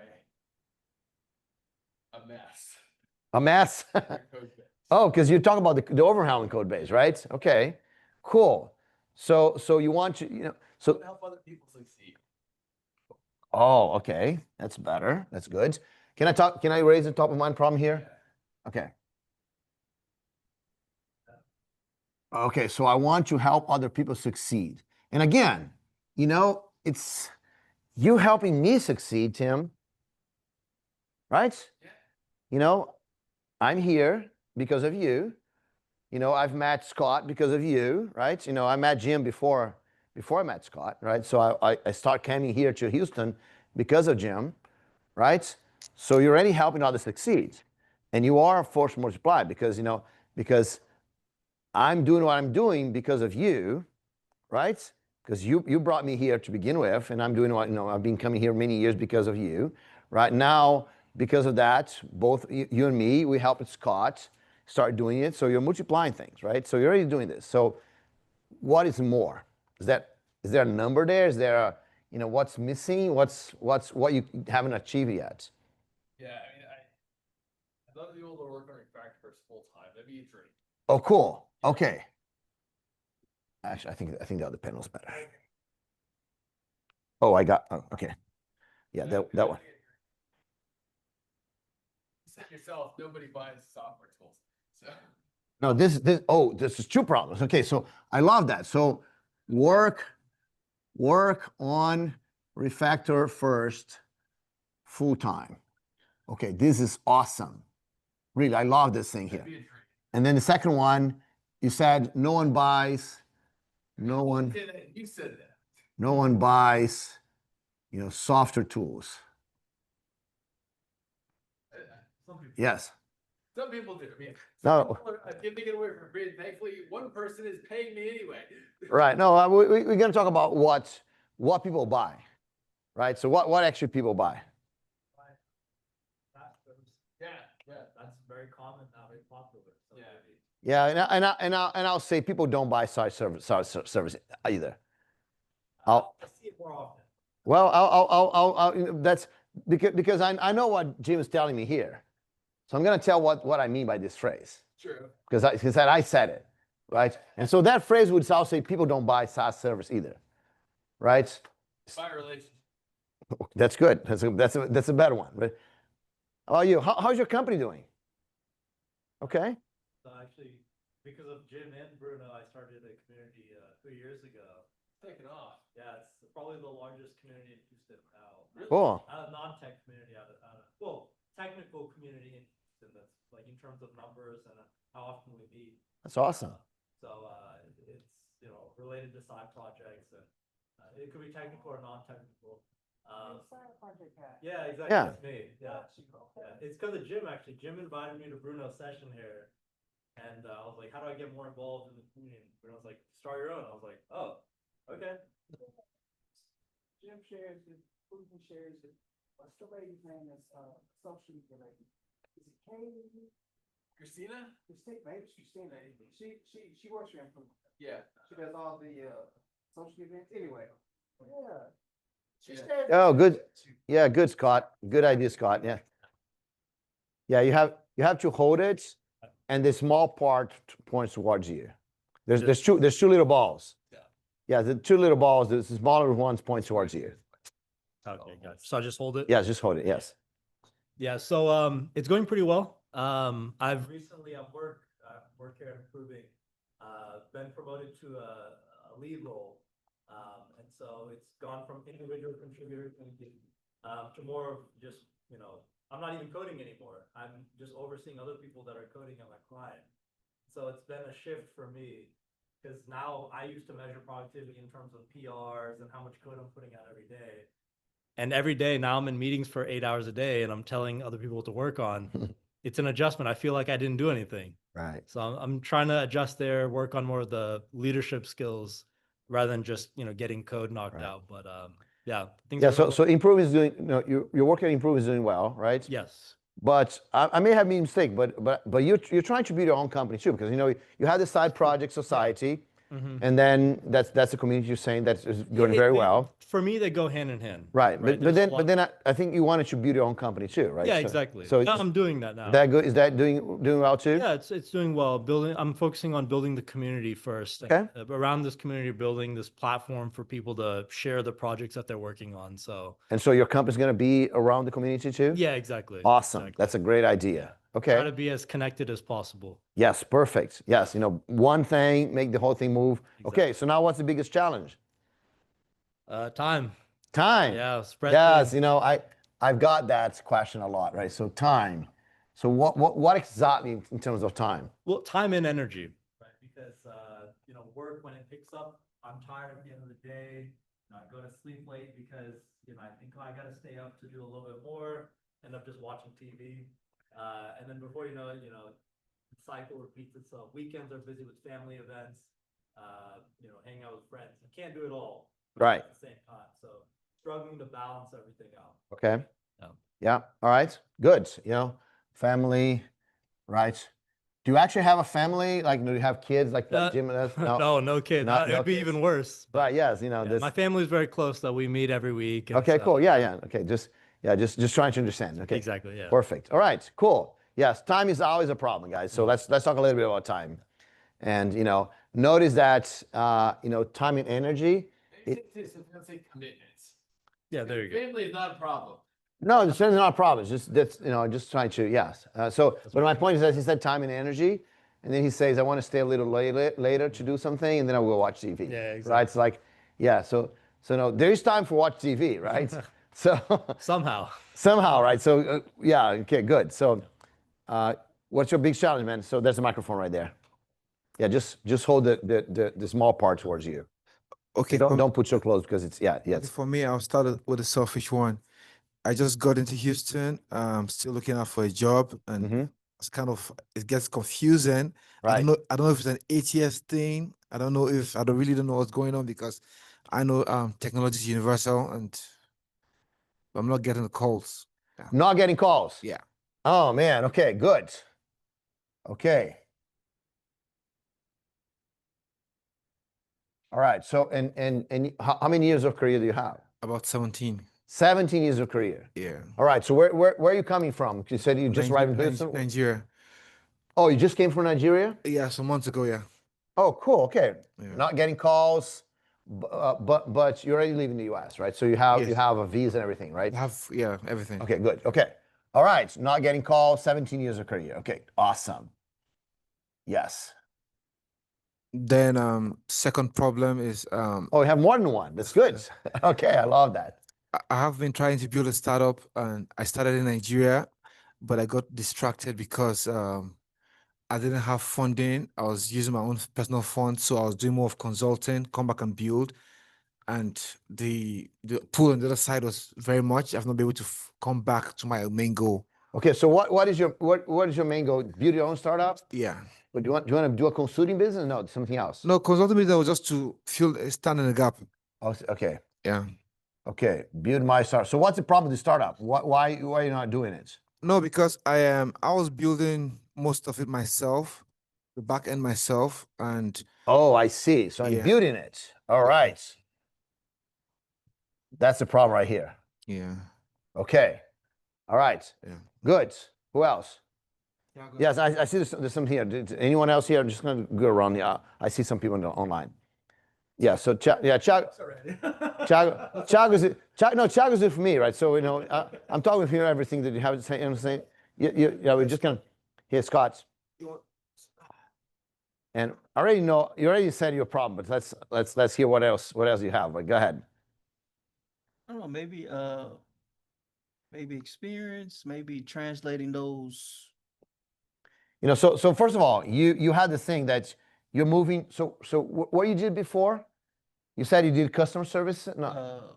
Support desk. Support, right? So you did support, but that was technical, right? So support about what? It was like workstations. Oh, hardware support, right? Okay. Hardware support. Okay, support, and then you move it to web development, right? Mhm. Web development, and then is that what you want to do right now? Web development or something else? No, I would like to get more into. Oh, you want to move more on Java, right? Yeah. Okay, cool. All right, and you said you have 15, 15 years, right? 15 years. But you think you're a junior developer because you're just starting right now. Okay, good. So that's the problem we already talked about. So what's the other problem that you start seeing right now? I said experience. Experience, right? And they said translating, kind of how stuff translates over. Okay. Yes. Okay. All right. So, and I want to finish this in time for Jim to go home because I know. And so if anyone wants to stay, we can stay later.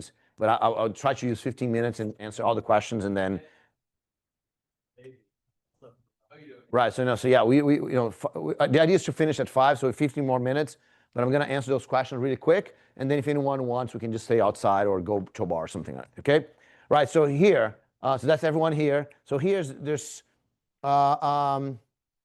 so here, Mark says, my dreams to have recognition that my work matters and can't be easily be replaced, and leverage and autonomy because losing me would hurt, right? I don't have it yet because I'm still working as an expert in a dying platform, right? Okay. Yes. So I think that's a little bit, so dying experts on a dying platform, because I know exactly what he's talking about, right? Okay. Forum. Okay. All right. And then Guilherme says, in my case, I participate in a lot of tests and interviews to see if I can improve. For what I noted, I need to focus on implementing projects so I can truly learn. Video course and tutorial, even papers help. But build them is what ensures fluency in the project. And in the interview part, sell better what I know. My dream is just to work in computer vision related to robotics, reinforcement learning. So Guilherme, tell me, how many years of career do you have? When you're presenting this, it sounds, I don't want to say what sounds, but tell me how many years of career do you have? I have, I think, 11 years of career in programming. Okay, 11 years of career. Yes, I work in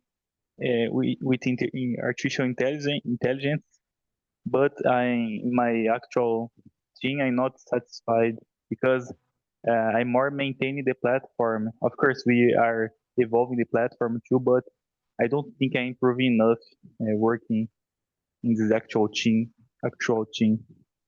Okay, so you have 11 years of career and you're trying to do interviews, and the interviews are not working very well for you.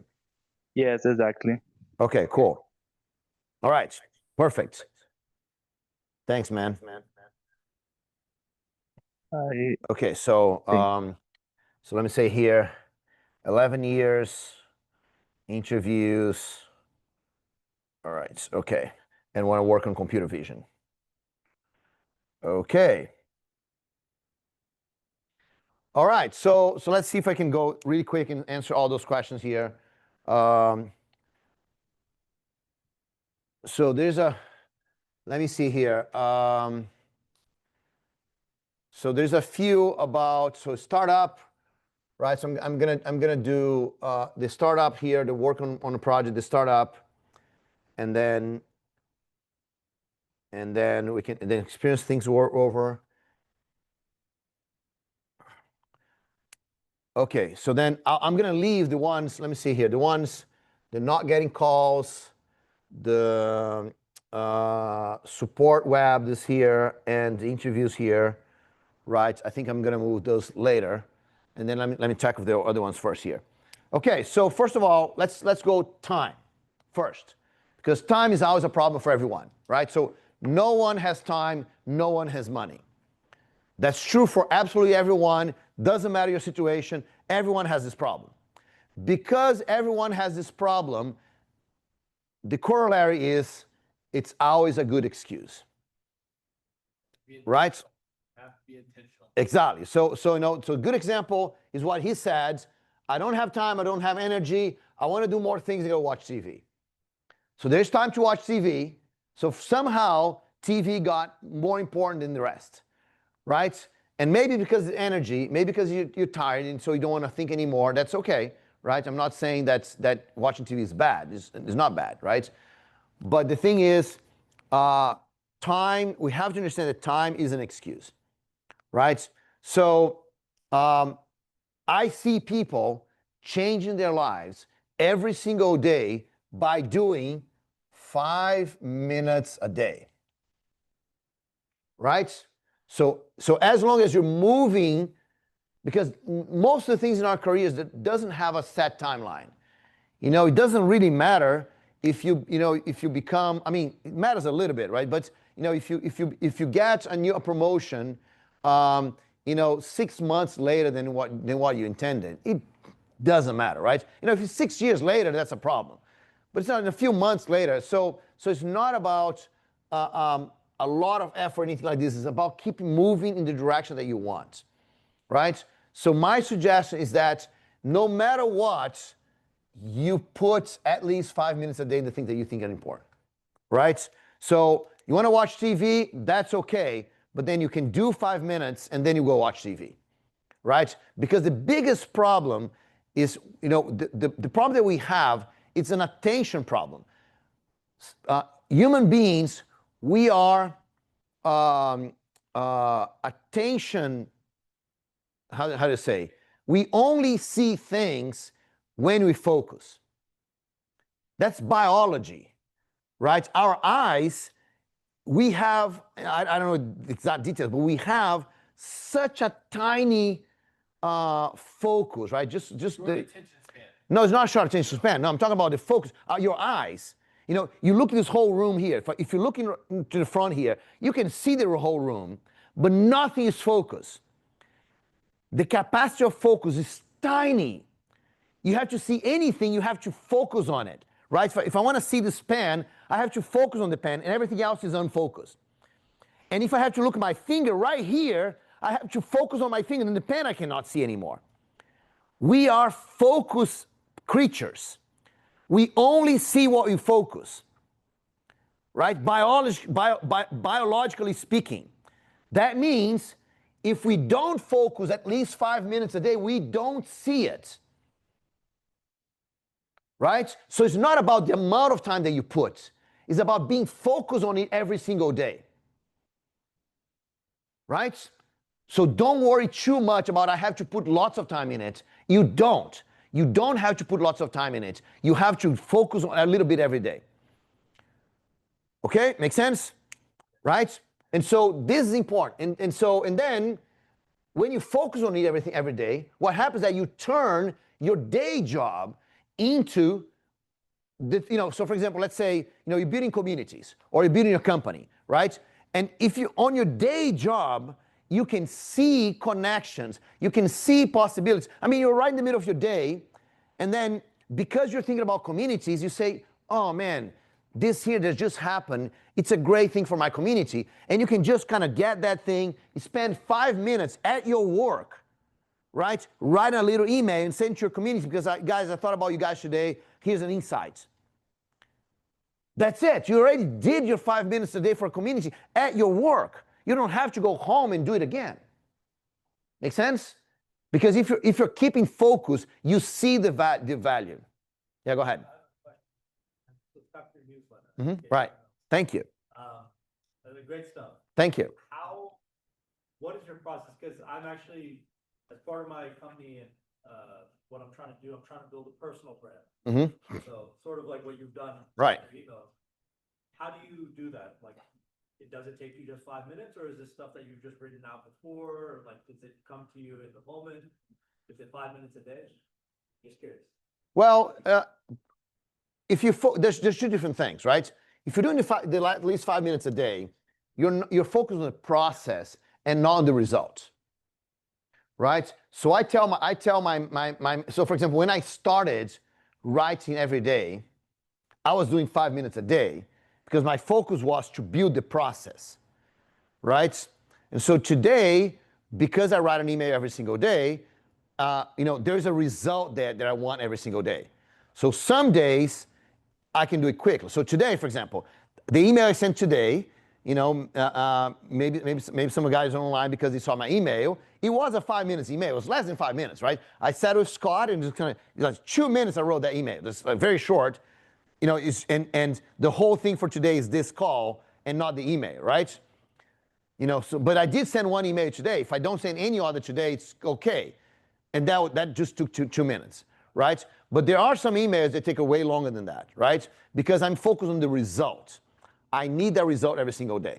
So the 5 minutes of focus, it's different because you're trying to focus on the process, the habit, right? And building the habit and thinking about it, right? So for example, and of course, because not everything you want to do can be done in 5 minutes, but everything that's worthwhile to do, you can do 5 minutes, right?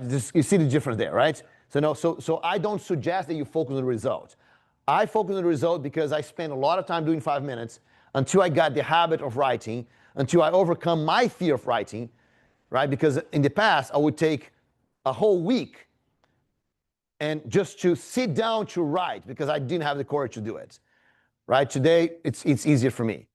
I've started off with just 10 minutes a day, but it's getting easier and easier. Right, exactly. Right. So just focus on the idea of the 5 minutes is to have an amount of time that's enough for you to do something. It's big enough for you to do something, but it's small enough for you to not skip it. Make sense? Right. So okay. So then, and that's going to be for everything, right? So time is something that we always have to think about. But the most important thing is that if you can connect that with what you want to do. So for example, Jim wants to work on full-time on Refactor First, right? So Jim, if his job at improving could be work on Refactor First all the time, he would have that achieved without any extra time, right? So that's the best way for you to work full-time on anything is to get paid to do what you want, right? So there's no doubt that the solution to time is to get paid, right? And so that's end solution for time, right? If you get paid, that's good. Yeah. Oh, 4 minutes left. Shoot. All right. So okay. I'll go really quick here. So how do you work full time on anything, right? You get paid to do it. So either you convince your company that what you're doing is worthwhile for them, so they pay you to do it, or you convince a customer that want to hire you, or you build your own company, right? And so here is the second thing: no one buys software tools. Actually, no one buys anything. People buy the result of what that thing brings to them, right? So no one buys software tools, no one buys SaaS, but people do buy a better code base. People do buy, no one buys plane tickets. People buy, I'm going to be in Houston. I don't care what, I even forgot about what I traveled yesterday, right? But the important thing is I'm here. So that's what we want to think about. So when you're trying to get, you don't think about the software tool, you think about what is the result people want. And here's the biggest problem that we make when we're trying to do that. We believe that the results are the things that the tool does. And it's not. The results are what people want. The benefits that they want, not the benefits that you know. The benefits that you know are just the path for them to get what they want.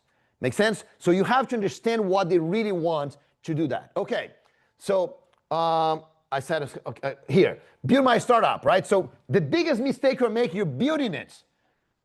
Right? Do you want to build your startup? Go sell it. That's the thing I told Jim many times also, right? If you want to work full-time on something, go sell it before you build it. Because if no one's buying it, why are you building it? Right? And so that's why you have, of course you're building because you want to use it. That's a different thing, right? But the first thing, go sell it. Get one customer to buy what you have. Because look, if you can do something on software, you can do the same thing without software. If you are there, that's what consulting is, right? I don't have a software that does that, but I'll just do it for you. So if you can do that, go sell that. Get a customer that's going to pay you to do that and build the software for that customer. Right? You sell it first. That's why lots of startups will have investors. Investors, you're selling the company before the company exists. Right? So it's not about building it immediately. Right? Go build something that you need for your company, for example. That's cool. Because then you can get a little bit of your time paid to do that. Right? Okay, so let me just, and then Scott's kind of count the time there, so I'm desperate here now. And so experience translating things over. So that's a problem that we all have. And that has everything to do with everything here, right? So the thing is, we need to what I call connect the dots, right? So what do I mean by that? Look, you have a bunch of experience here, right? Let's say you have a bunch of experience here, right? You can solve me a problem for me, right? But here are my real problems. Your experience can solve my problems, right? But I don't understand your experience. You know, when I buy an airplane ticket, I don't understand how the airlines work, right? You know, I'm not in this business. But, you know, so they have an experience that I don't understand, and I have a problem. So your job is to show me how what you know solves my problem, not what you think is my problem, and not what, because probably I understand wrong what my problem is. Most people don't understand their problems, right? You know, they think of something else. For example, you know, here I'm looking for a job and not getting calls, right? You know, and then he might think, I don't know exactly what he thinks, but he might think that, oh, I'm not getting calls because I'm not good enough. I'm not getting calls because I just arrived from Nigeria. You know, whatever it is. And so he doesn't know why he doesn't get calls. So you cannot expect him to want to buy a solution for him to get calls, you know, because he doesn't understand what the problem he has, right? So, but you do. So you have to connect the dots for me because I cannot connect the dots. Right, so that's your job to get a job, to sell customers, to anything. You have to connect the dots, right? And so that's the translating things over. That's it. You're thinking about what your customer wants, what your customer needs, what's the big problem they have, and then you use your experience to connect the dots for the customer. You build a path between where they are and where they're gonna get. It's your job to build that path. It's not easy to build the path. But once you build a path, you have a product. Because a product is a roadmap that gets me from where I am to where I want to get. Make sense? So you have to do this, and that takes work. It just doesn't happen. You have to sit down, think about it, and plan. Okay? And here's one mistake that people make. They ask ChatGPT to improve their curriculum. ChatGPT cannot improve your curriculum because ChatGPT does not understand who you are. You understand who you are, or your company is, or your project does. So it's a process. You have to understand more and more and more what you do. Okay, you have to understand yourself a lot for you to be able to do that, right? And so here's my. Actually, I should get. Can you put a URL in the screen, Thiago? Yes. Or Luiz, I'm not sure who has a computer out. Yes, it's you, Thiago. Right? So I'm gonna give you a gift for you guys, my book, so you guys can get my newsletter, right? So, but here's what I want. If you don't know how to translate things over, right? I'm gonna offer you guys a conversation with me. Everyone, even the people online, right? You know, for the people online, you're gonna have to message me so I can send you a link. So right now, if you're online and you want a conversation with me, right, especially if you are over 10 years of career, if you want a conversation with me, what I want you to do right now is go on Twitter or LinkedIn, only those two, Twitter or LinkedIn, and send me a direct message. Right now, say, Bruno, I want a conversation with you, okay, for the people online. All right, Bruno, I want a conversation with you. Here's who I am. Well, because there's a message here, then I don't know who, I don't know how to contact you. But if you go on LinkedIn or Twitter, I know how to contact you back. Okay? And I'll send you, as soon as we finish here, I'm going to send you a link for you to schedule a conversation. Okay? Here. And everyone, if you don't have, if you're not on my mailing list right now, go download my book for free. Oh, Jefferson just arrived here. My main goal is to job rotation on back-end projects. Okay, so Jefferson, you have more than 10 years of career. Talk to me, man. I'll help you with the rotation, right? Okay, so that's the URL right there. Careermasterplan.dev, that's my book. Just download it, get on my mailing list, and then you have my email, okay? That's my, and everyone here, if you want to have a conversation with me, I'm going to give you a URL right now, okay? I'll type that in. Yes, please type that in. Okay, cool. Now, all right, so here's the thing. You did support, actually I'm going to skip that here. Expert on a dying platform. That's what you know. You are an expert on a dying platform. But there's so many skills that you have, Mark. So many amazing skills that you have for so many years. You have to show that to the world in a different way. If you keep talking about Perl, and people don't, that's the platform that you master at, because that's his case, right? Then, no one needs to see that as a dying platform, because you have more skills. It's about your skills, Mark, and we're going to talk more because we're going to meet each other, right? But, you know it's a dying platform. You know your skills are here. But honestly, no one cares about your skills. People care about their results. What you have to show is how your skills help me in what I want. On their problems. Forget about the platform. It's not about Java, it's not about Perl, it's not about technology. None of these matter. No one is buying those things. They're buying the result they want. They are buying being in Houston and not the airplane. I don't care if the airplane is written in Perl or in Java. It's irrelevant for me. What I care is to be in Houston. It's actually completely different. So I don't even care the airplane exists. I just want to be in Houston, right? And so someone convincing me that getting an airplane was the cheapest, fastest way for me to be in Houston. That's why I'm doing it, right? So it's not about what you do right now. It's about their problems. We have to shift that thing. In all the things here, you have to shift that to their problems. Okay, and then really quick here. You wanna do 11 years, man. You can do anything you want, Guilherme. Really, right? So you wanna do computer vision? Go do computer vision today. There's a lot of cool open source software in computer vision. Go do it today, because you can start doing computer vision today to get a job tomorrow. Okay? So don't be waiting. 11 years of career, man. You can do anything you want. 15 years of career in support. Come on, man. That's the same thing. Support is technology, web development is technology, Java is technology. It's the same things, the same skills all over. Here's the thing. You're a support guy, right? You want to do a Java development. Let's say you want to do Java development for a non-support company, a non-hardware company, for education. Let's say, for example, you want to do Java development for a university. They don't care about your support expertise. But let me tell you this, there's a lot of companies that provide support, companies that you know because they're your partners. They were your customers in the past, right? You were working for them. And they do Java development.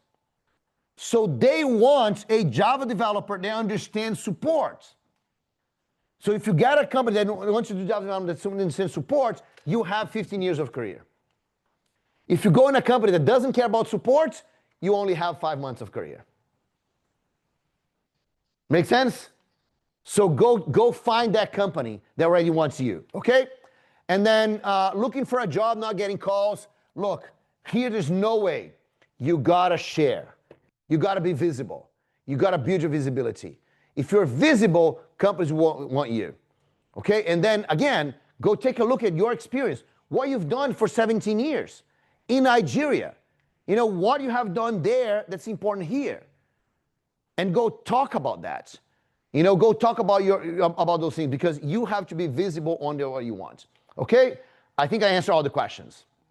Really fast, but I can talk about, right? if I did not answer your question to the way you want, I know I have a plan. Mark has a plan, of course, right? You know, so that's great. So, you know, if I did not answer your question the right way, download my book and send me an email and say, Bruno, I still need more, right? Okay. So thanks everyone, guys. It was awesome. Thank you.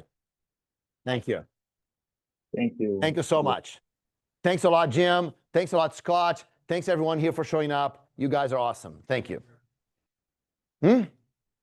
Scott, do you want to say a quick hello? Come here. Say a quick goodbye. Yes. So that's the Scott, the guy we're talking about so much here. Jim, do you want to come here really quick? Say goodbye. Right. So those are the JavaScript group leaders here in the Houston community. Right. So yes, thanks so much, guys. Thank you. Yeah, we're all good friends here because the camera just get us like this, right? Absolutely. All right. Well, thanks, Bruno. I really Thanks, it's appreciate been you coming. great. This has been terrific. I appreciate all the help you gave me. So, welcome. Yes, thank you. Thank you so much. All Thanks, right. guys. Thank you. Thank you, everyone. Thanks a lot. I was telling you where I was saying, we're looking for, Your